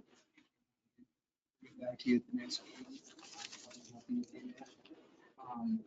But there's a potential for an FLSA issue. And I would just have to review it to determine if there actually is. The fact that we really want somebody in this position as soon as possible would be nice to have them in there. In some We have to counties. do things legally and proper. Thank you. You're welcome. If there's if the director or administrator would resign, we have a deputy that would step in and do that job. Deputy, and we should have had as a succession plan, a third person to step in. We don't have that. In some counties, how they do it is their most senior department head would step in. So I don't see a problem why it's already worked for the county. She's the problem. She's fully staffed, and she won't be working 72 hours. She'll still be working 40 hours a week, but she will also have the opportunity to she'll be essentially doing both jobs. I don't see how that's legal or proper. We have 6 candidates that we interviewed today, and I would like to nominate one of those candidates this evening who has none of these issues and can start as soon as possible. And would be very good. Vote for Jefferson County. So the question I think would be, is she working? It seems to me like she would be working part-time for us. Would she also be working part-time for the Development Authority? Is that how we would be phrasing it? But she took the 40 hour. position. It's a full-time position. Full-time salary position. JCTA. Point of order, Mr. The motion is to hire Lena Benitez, interim county administrator. There's no motion to modify her position with JCTA. Ms. Benitez can do what she thinks is appropriate under advice of counsel and following state law after this offer is made, as is typically done in the workplace when job offers are extended. The second, I can't believe that anybody would vote for something that is obviously wrong and improper. You're sitting here in front of all of these people ready to vote on something improper. Throwing it at us. What about that? What about doing things the right way, the proper way? What about that? What's so funny? And why not have someone from Jefferson County? Let the money stay in the county. It's interesting. I fail to see what's humorous about this situation. We need somebody who has the time to devote to this and can start right away. We do discuss today other people in mind. Not that Eddie would, but I don't think it's good for Eddie right now. I don't think it's good for our office right now. There's a lot to the job. There's a lot that is required of a person. And I think it's important that we hire the right person. That's not to say, clearly you want Eddie in the role. That's not to say Eddie can't pursue the position at a later date. I'm just suggesting that at the moment, it's probably not the best thing for Eddie or the county. And I think the proper thing is to hire somebody with no encumbrances. We advertise for a part-time interim position up to 32 hours a week, between $40 and $60 an hour. That's what the position was. She's willing to give it with no benefits. So if she's willing to take that position, I don't have a problem with it, but she can't do both positions. I don't believe that that's correct. Is there any more discussion? I'll call a question. All in favor for the hire of Eddie Benitez for the interim county administrator, signify by saying aye. Aye. I can't believe, no. All right, motion passes 3-2. Right up in the clown town. Positions are allowed. We're going to move on to item number 11. Any clarification, my office is going to be paying for her salary. I'm going to need to know how much I'm paying her. What about rules? What about what's proper? What about, oh my God. Doesn't apply to them. Rules for me, not for thee, right? Agenda item. Prosecuting attorney. The only issue that I am going to address with you is my item number E, which is a preliminary report regarding the fire levy issue. I reviewed the fire levy issue. Speak up, please. The commission requested that I look at the proposed fire levy issue. And I have reviewed it. I think it has some issues. I think it needs to be worked and massaged a little bit. And I just don't think it's ready to go forward right now. There are questions about I think there's questions about the management of the funds.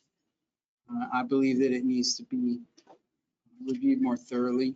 And so I'm just suggesting that we continue to review this issue. I believe that it can be placed on either the primary ballot or the general ballot in November. And I believe that it would be more appropriate to go toward that time because our deadlines are so close for the primary that I just don't think that we can effectively.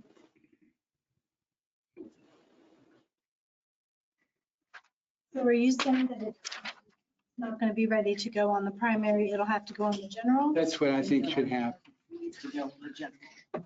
And I think you all talked about this because I wasn't in that session, is possibly having some workshops. It'll be a public. Figure out, yes. Can come and have input. I mean, it's a lot of money. It's like $12.5 million. So be sure we do it. All right. That's all you have under your agenda? Okay. All right, we're going to move to agenda item number 12, approval of the holiday schedule for 2024. I don't see any conflicts with that holiday schedule. If not, we'll take a motion. The holiday schedule for next year. I move to approve the 2024 holiday schedule as presented. Second. Any discussion? All in favor, say aye. Aye. Opposed, motion carries. We're going to move on to agenda item number 13, approval of the 2024 Jefferson County Commission regular meeting schedule and selection of date and time for the first regular meeting for. Everybody got a chance to review that. Any conflicts with any holidays? that I see? We've usually taken those up. If something's come up, we take those up as they're approaching. Sure, absolutely. Okay. I'll move a motion to set the holiday, excuse me, the regular schedule meeting. I move to approve the 2024 Jefferson County Commission meeting schedule as presented. Second. Any discussion? All in favor, say aye. Aye. All right, we're going to move on to agenda item number 14. Excuse me. The motion says selection of the date and time for first regular meeting. Oh, it's on that schedule. January 4th, 9:30 a.m. Well, I'll make the motion to. I'll move that the first regular scheduled Jefferson County Commission meeting for 2024 is scheduled on January 4th, 2024, beginning at 9:30 a.m. Second. Any discussion? All in favor, say aye. Aye. Opposed, motion carries. All right, agenda item number 14, approval of the Shepherdstown Fire Department Friendship Fire Company's $85,000 annual allocation. Jefferson Fire Department, Friendship Fire Company 990s, yearly allocations of $85,000 per department. Second. Any discussion? All in favor, say aye. Aye. Any opposed, motion carries. Moving on to agenda item number 15. So that's my agenda item. This was presented by one of the constituents, and I put it on the agenda. And we are seeking, what I would like to request the county commission seek an ethics opinion on rather the planning commission and any subunits of the planning commission. The planning commission ultimately is appointed by the county commission and deals with a lot of the land use ordinances, several subcommittees. So if the Open Meetings Act applies to the planning commission and their sub units that are designed, there are several things that were noted in the agenda packet, particularly around public comment, removing citizen comments, participation, as well as posting agendas on those meetings, taking minutes and making them public. So I am seeking for the commission to support our legal counsel to seek an advisory opinion from the Ethics Commission as to rather the planning commission and the subunits abide by the. I do got a question for you. Is this something we could take to the planning commission and have them push it forward, or you push it forward, or what's your thoughts on that? Well, it's their meeting, so they would be best suited to ask for it. No, I don't think so, because We're the electeds and we're the governing body that appoints that planning commission. So that's why we're asking for that opinion. no, I don't think it's proper for the planning commission. They asked for No, I mean, the only thing I'm thinking of is they're the ones that know what is happening, what is happening with the committees and all that kind of the stuff. problem is that the public need to know what's happening. We're working to kind of keep things kind of quiet. So I think it's important that you don't delegate this to somebody else. I think it's important that the public be made aware of all of the thank you very much, the lack of transparency. And of course, the issue is, I mean, the hallmarks of a meeting are a quorum and a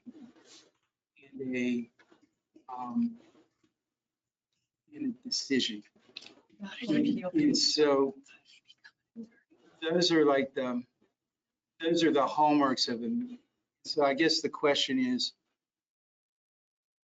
and quite frankly, I don't know everything that the subcommittee. And I certainly, think that the planning commission has not intentionally violated the Open Meetings Act. But the question is,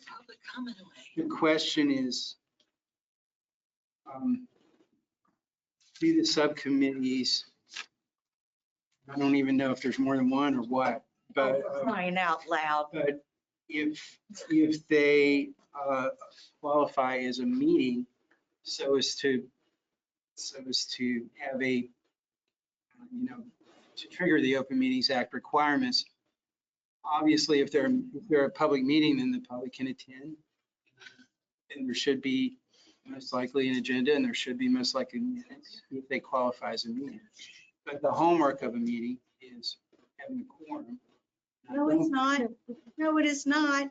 Ma'am, you're out of order. I'm sorry, I know I'm out of order. You're out of order. Yeah, I would like to. All right, I'm going to shut up. This is not open for public I would comment. like to.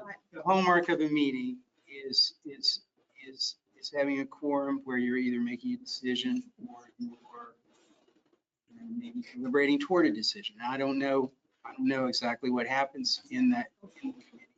Nobody does. I want to make a comment. May I have? Point of order, Yeah, Mr. Chairman. Can you have one person speaking at a time and allow everybody to speak? Commissioner Taylor. I'd like to make a comment.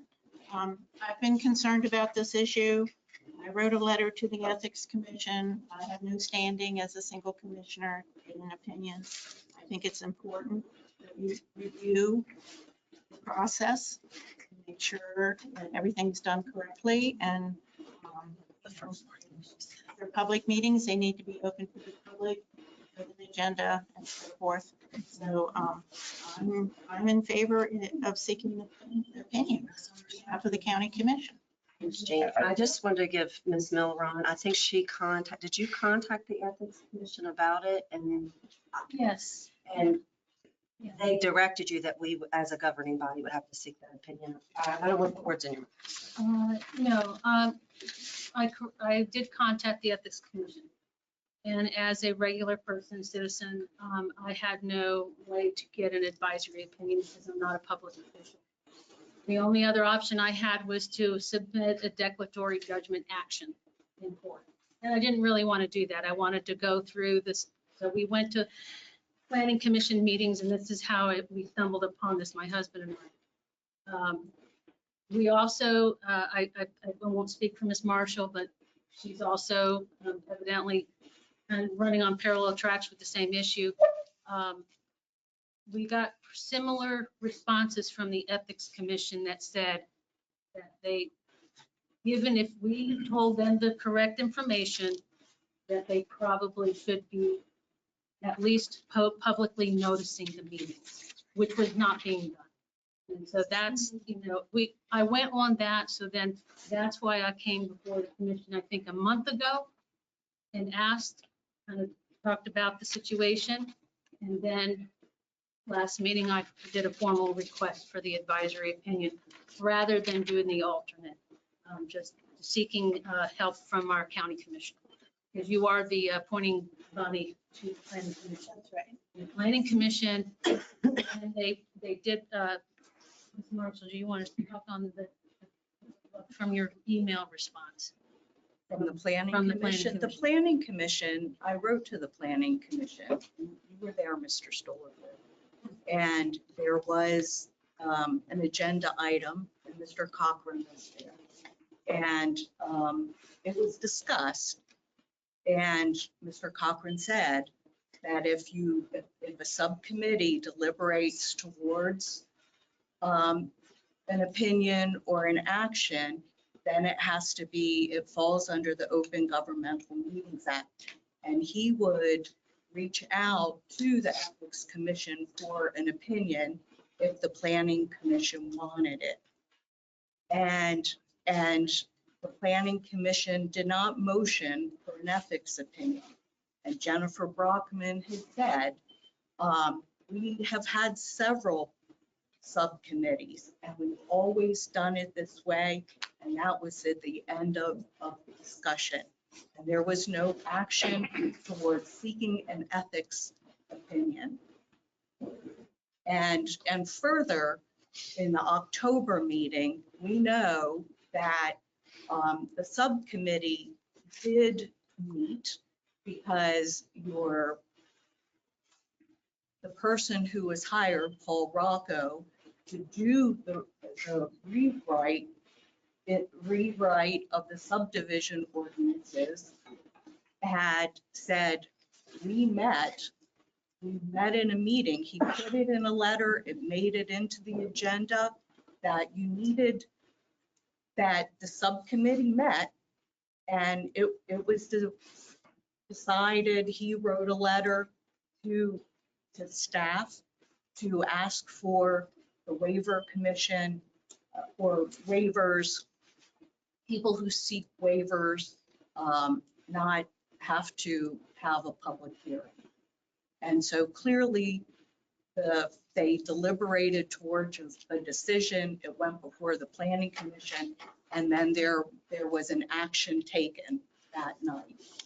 I talked to the ethics commission.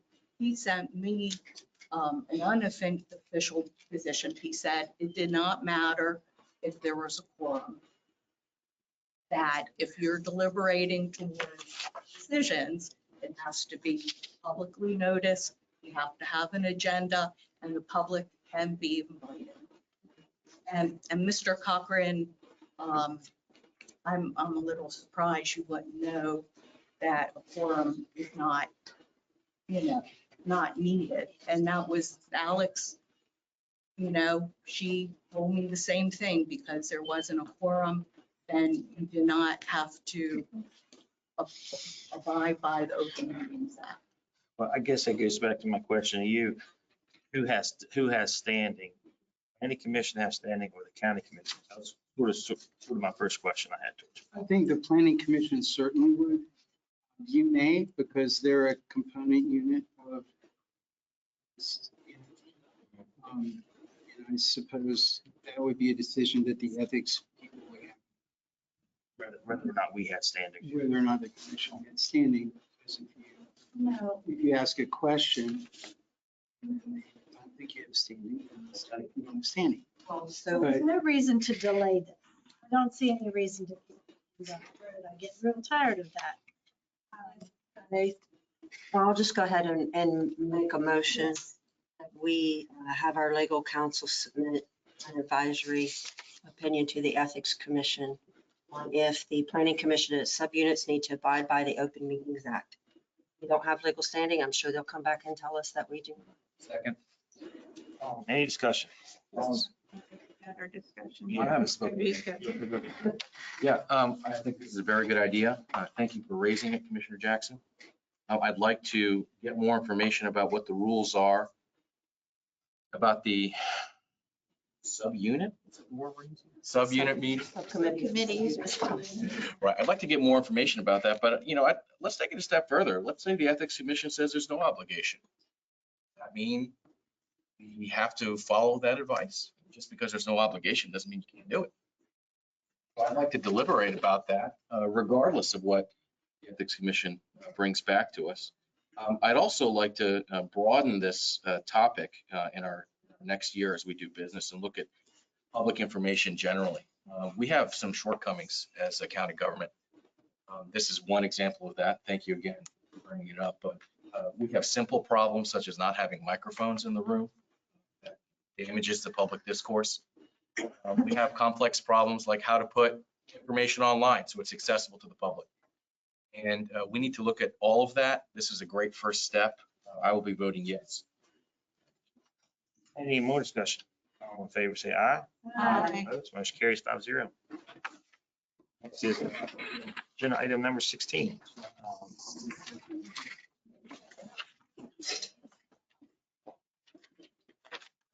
Yes. I received a letter from the lawyers at Bowles, Rice, and Jackson and Kelly asking the commission to consider the issue of the solar text amendment. I do not necessarily believe that I have an ethical conflict here. However, our commission has typically involved Will Warbaugh, local attorney, in dealing with anything related to solar. And I asked him to come to the meeting and give you all advice on this issue. I will say that I got the letter in the commission. Here. Yes. So I have a question on the item being put on the agenda because it came in number 1 well after the deadline of which we impose on every. It came in at 5 o'clock on Thursday, well after the agenda deadline. So I don't know how it made it onto the agenda for this. Put it on there. I would just inform you that it came in the morning of that day. Why didn't we receive it until the evening? Because I had to see if it would be placed on the agenda and as a matter of scheduling. I asked Mr. Stahl. He agreed to place it on. And then I sent it out to you when I could. I had a very busy day that day and I sent it out before. Kind of a big deal to wait till the very end of the day. I was kind of busy. Are you participating in this or are you recusing yourself? I want to hear legal advice from Mr. Will first. I don't know, do you recommend we stay in open or executive session for this matter? If I'm going to provide legal advice, it would have to be an executive session. Do you intend to provide legal advice? Yes, would advise the commission to go into executive session, receive legal advice regarding the issues surrounding the solar text amendment and threatened litigation. I want to make some statements before we do that. So, prosecuting attorney's office has an active petition for removal against myself and Commissioner Kraus. A footnote in the petition on page 7, item number 5, is the basis for which this letter was written. It's cited in this letter on page 2. That even though it was discussed during the hearing, that it was not part of the consideration for removal. It does conflict our prosecuting attorney's office, including Nathan, out of any discussion on this or representing or providing any legal advice. The letter states that there was a violation of West Virginia Code 8A78, which is an amendment of the zoning ordinance where we repealed it. It was not amended. I'm suggesting that this commission refer this to outside counsel of the commission's choosing for advisement and possible declaratory judgment on this letter. And that would be the commission's choosing and not Mr. Cochran's choosing because they are conflicted out. And I'm intending to absent myself from this. So I do have a statement to make, and I will take a moment to do that. 3 months ago, I took a stand for the voters of Jefferson County by voting to repeal the zoning ordinance, which is causing our county to be blanketed in thousands of acres of solar panels. Despite the fact that my actions were within the bounds of the relevant ordinance, since taking that stand, I have been the subject of dishonest media attacks and relentless lawfare waged by those who, in my opinion, are putting their own bottom line over what's best for Jefferson County. I personally have nothing to gain or to lose from the proliferation of large-scale solar complexes, but the voters don't want it, and I was elected to uphold their will. When I took office, I swore an oath on the King James Bible, the inerrant word of God. and I do not take that oath lightly. At the moment, I am being pursued legally for my actions by the very attorney's office who is supposedly representing me and the other commissioners in this matter. As such, regardless of how I vote tonight, it creates a conflict of interest. It is unethical to participate when such a conflict exists. If others choose to act in an unethical manner, that is between them, their God, and their constituents. I, however, will not sacrifice my ethics or go against my principles for any reason. As such, I will be recusing myself from this discussion and any vote thereon. It is my sincere hope that the voters will show up in force next May and make a stand against the unethical establishment who are happy to turn Jefferson County into a solar wasteland for the benefit of their bottom line. So I'll be excusing myself.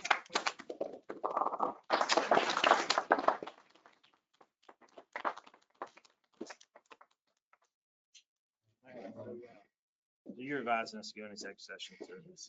So I'll move that we go into executive session.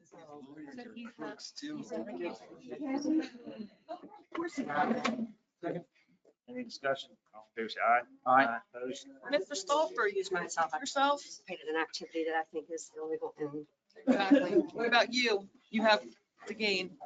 So we're in executive session. Yeah, we gotta get out first. No, I'd take your purse. I mean, I wouldn't trust any of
Okay.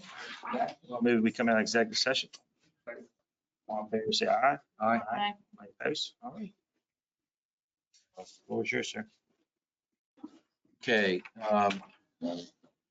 Clarifying questions. I was not on the county commission on September 7th. For the agenda item, I think it was agenda item 8 on September 7th regarding the solar text amendment. Was Article 12 followed? No, I believe it was not. There was no express notice provided in the agenda.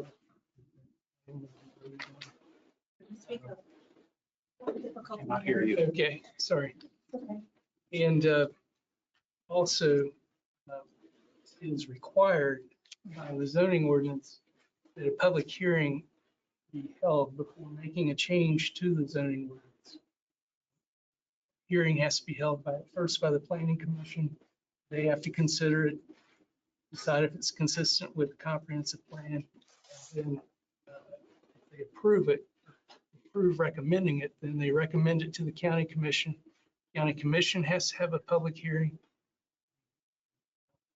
County commission has to make a specific finding that it is consistent with the comprehensive plan. And then the county commission can vote on the merits of whether they approve, disapprove, or amend and approve the amendment. But as things stand right now, the zoning ordinance has not been changed. It contains what we used to call the solar text amendment. That is part of the zoning ordinance. And in order to remove that language that was put in there previously, there's a statutory procedure for doing that. And the county commission could draft its own amendment that would remove the solar portion of the zoning ordinance. And or the county commission could ask the planning commission to draft those text amendment that would accomplish the same thing. And then it goes through the process of hearing, finding that it's consistent with the comprehensive plan, and then ultimate approval. And then the county commission goes through the same process. So that was not done here. There is no text of any amendment that I have seen that has been proposed, which would change the text, the current text of the zoning ordinance, which includes the provisions for solar facilities. Was section 8A of state code followed? 8A, 8 and 8A require that the county commission act on any changes to the zoning ordinance with the advice of the planning commission. That did not happen here. And as we discussed previously, there are hearing requirements which are contained in the zoning ordinance, which were not followed. And there are notice requirements which are not followed. Question for planning and zoning staff. We have planning and zoning staff here. So Article 12, the requirements for planning commission meetings. Again, I was not on the commission at the time. Did we have planning commission meetings, notice, steps required as outlined in Article 12, that take place with regard to the September 7th agenda item? Alex Beaulieu, the deputy director and zoning administrator, is the one that knows the details on all that. But my understanding is that they strictly try to adhere to noticing requirements. That answers your question. I understand that they try to adhere to it, but did they adhere to it in this case? September 7th was notice requirements, were the planning commission followed, with the public? You're talking about when it was rescinded? Talking about September 7th. It was rescinded at county. That was the date that there was a discussion about the solar tax amendment. I'm not going to say it was rescinded. I'm asking whether it was rescinded. I don't believe staff was involved in that and did any noticing for that. Okay. change. Have you or county staff amended the zoning ordinance as a result of the commission actions on September 7th? No, Ms. Boyu and I had a discussion at some point after that and trying to decide where we stood at that point for several reasons. One was that we didn't have a county administrator at that time, and then right after that, the county commission stopped meeting, and we had no direction from anybody as to what to do. And if an ordinance gets amended or changed, then the procedure is to present the new document that's to be adopted, those changes, and present it to the county commission for adoption, along with an order directing that that is the new ordinance and that any prior ordinance is null and void. And we never received anything like that, or have we been told to draft anything? Interesting. And so we've had no direction, and we were waiting for an administrator to come on or county commission to get back the meeting so we could get it addressed at some point. So is there any difference between the language of the solar tax amendment today and the language adopted in June of 22, be either to council or staff? The language of the zoning ordinance as amended by the solar tax amendment in June of 22, my knowledge has not changed since then. Has not changed? Has not changed since the solar tax amendment was adopted. And I'm not aware of any other type amendments of any type to the zoning ordinance. So,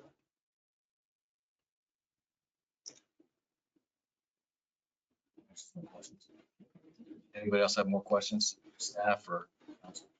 Mr. Ted, do you have anything? No. thank you, commissioners. Sounds like we have some legal liability on that letter that we received. Letter public? Yes, it was in our package.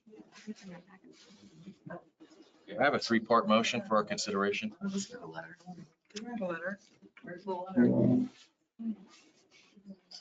First part, I move to rescind the action of the county commission on September 7th regarding the solar tax amendment. Second part, I further move to request planning commission to review section 8.20 in the zoning ordinance, provide recommended edits based on projects submitted thus far. Third part, I further move that the county commission solicit applications for a citizens advisory committee to report back to the county commission on findings regarding section 8.20 in the zoning ordinance, such that every commissioner can appoint one person from their district onto that committee.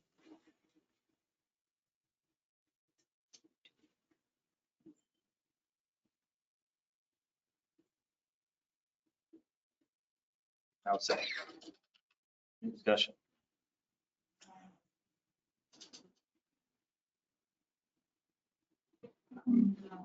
Concerned about parts of your motion. Commissioner. And, I believe the action that was taken on September 7th. I understand where you're going. I'm not sure of your process.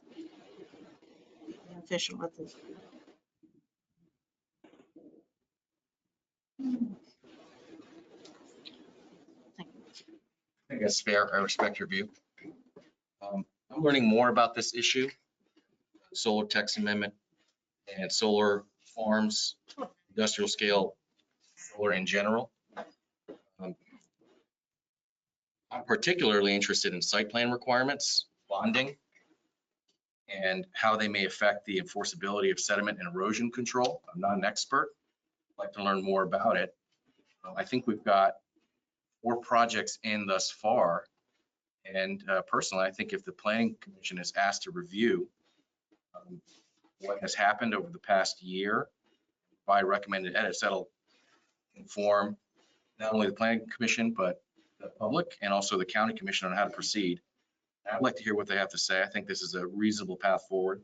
I understand that the Citizens Advisory Committee is a non-standard move, but it is something that I like. And, if the other two commissioners have concerns about that, I'm certainly open to striking that part of the motion. No, we don't.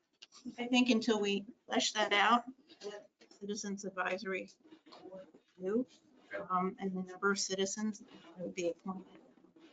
I can go with the first 2 points. Rescind and any commission. Sure. And can we have discussion on that? Will you restate your motion so I can second it? Sure. 2-part motion now. First part, I move to rescind the action of the county commission on September 7th regarding the solar text amendment. Second part, I further move to request the planning commission to review section 8.20 in the zoning ordinance, provide recommended edits based on projects submitted thus far. Any more discussion? Sure. Yeah, I'd like to form a citizens advisory committee. If the commission doesn't want to do that, that's fine. I might just do it on my own. I think it's a good way to hear from folks. I also plan on holding a series of listening sessions with the public, one in each magisterial district over the next 90 days. Encourage interested citizens to attend. I heard from dozens of citizens by phone and email over the past week. Thank you very much for your feedback and input. Let's keep the conversation going, see how we can improve this and make Jefferson County even better. I'd also like to call the public's attention to a working group that was formed by Stanford University, Nature Conservancy, and SEIA, Solar Energy Industry Association. I will be watching this working group closely as it develops policy recommendations as model policy for around the country. We are not the only county in the country that is facing these questions. There are thought leaders who are coming together and trying to find policy solutions that accommodate concerns from stakeholder groups. It's not one size fits all, certainly not. And I'm not going to recommend that we just adopt whatever they have to say. But I would like to note that this is an interesting group of stakeholders. We have a conservationist NGO, the Nature Conservancy. We have industry, SEIA, and they are coming together to make some recommendations for different county commissions and municipalities to follow. I'll be interested in what they have to say, but most importantly, I'm interested in what the public has to say, and that's why I'll be going around and listening to folks district by district over the next 3 months. I think starting with the planning commission is good idea. I'd like to expand it to a citizens advisory committee later, but if tonight's not the night, maybe we'll next time. Any more discussion? Hearing none, all in favor say aye. Aye. Motion carries. Thank you. If they want to come back in, all we have to do is adjourn. I'll let them. The vote was 3020. Did we choose not to vote? I didn't hear you. 30, okay. They chose to vote. He did choose to vote. Oh, you did.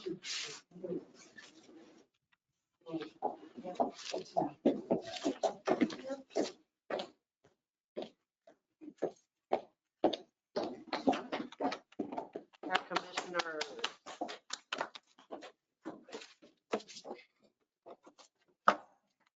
All right, if there's no other business that needs to come before the commission tonight, we are adjourned. Thank you.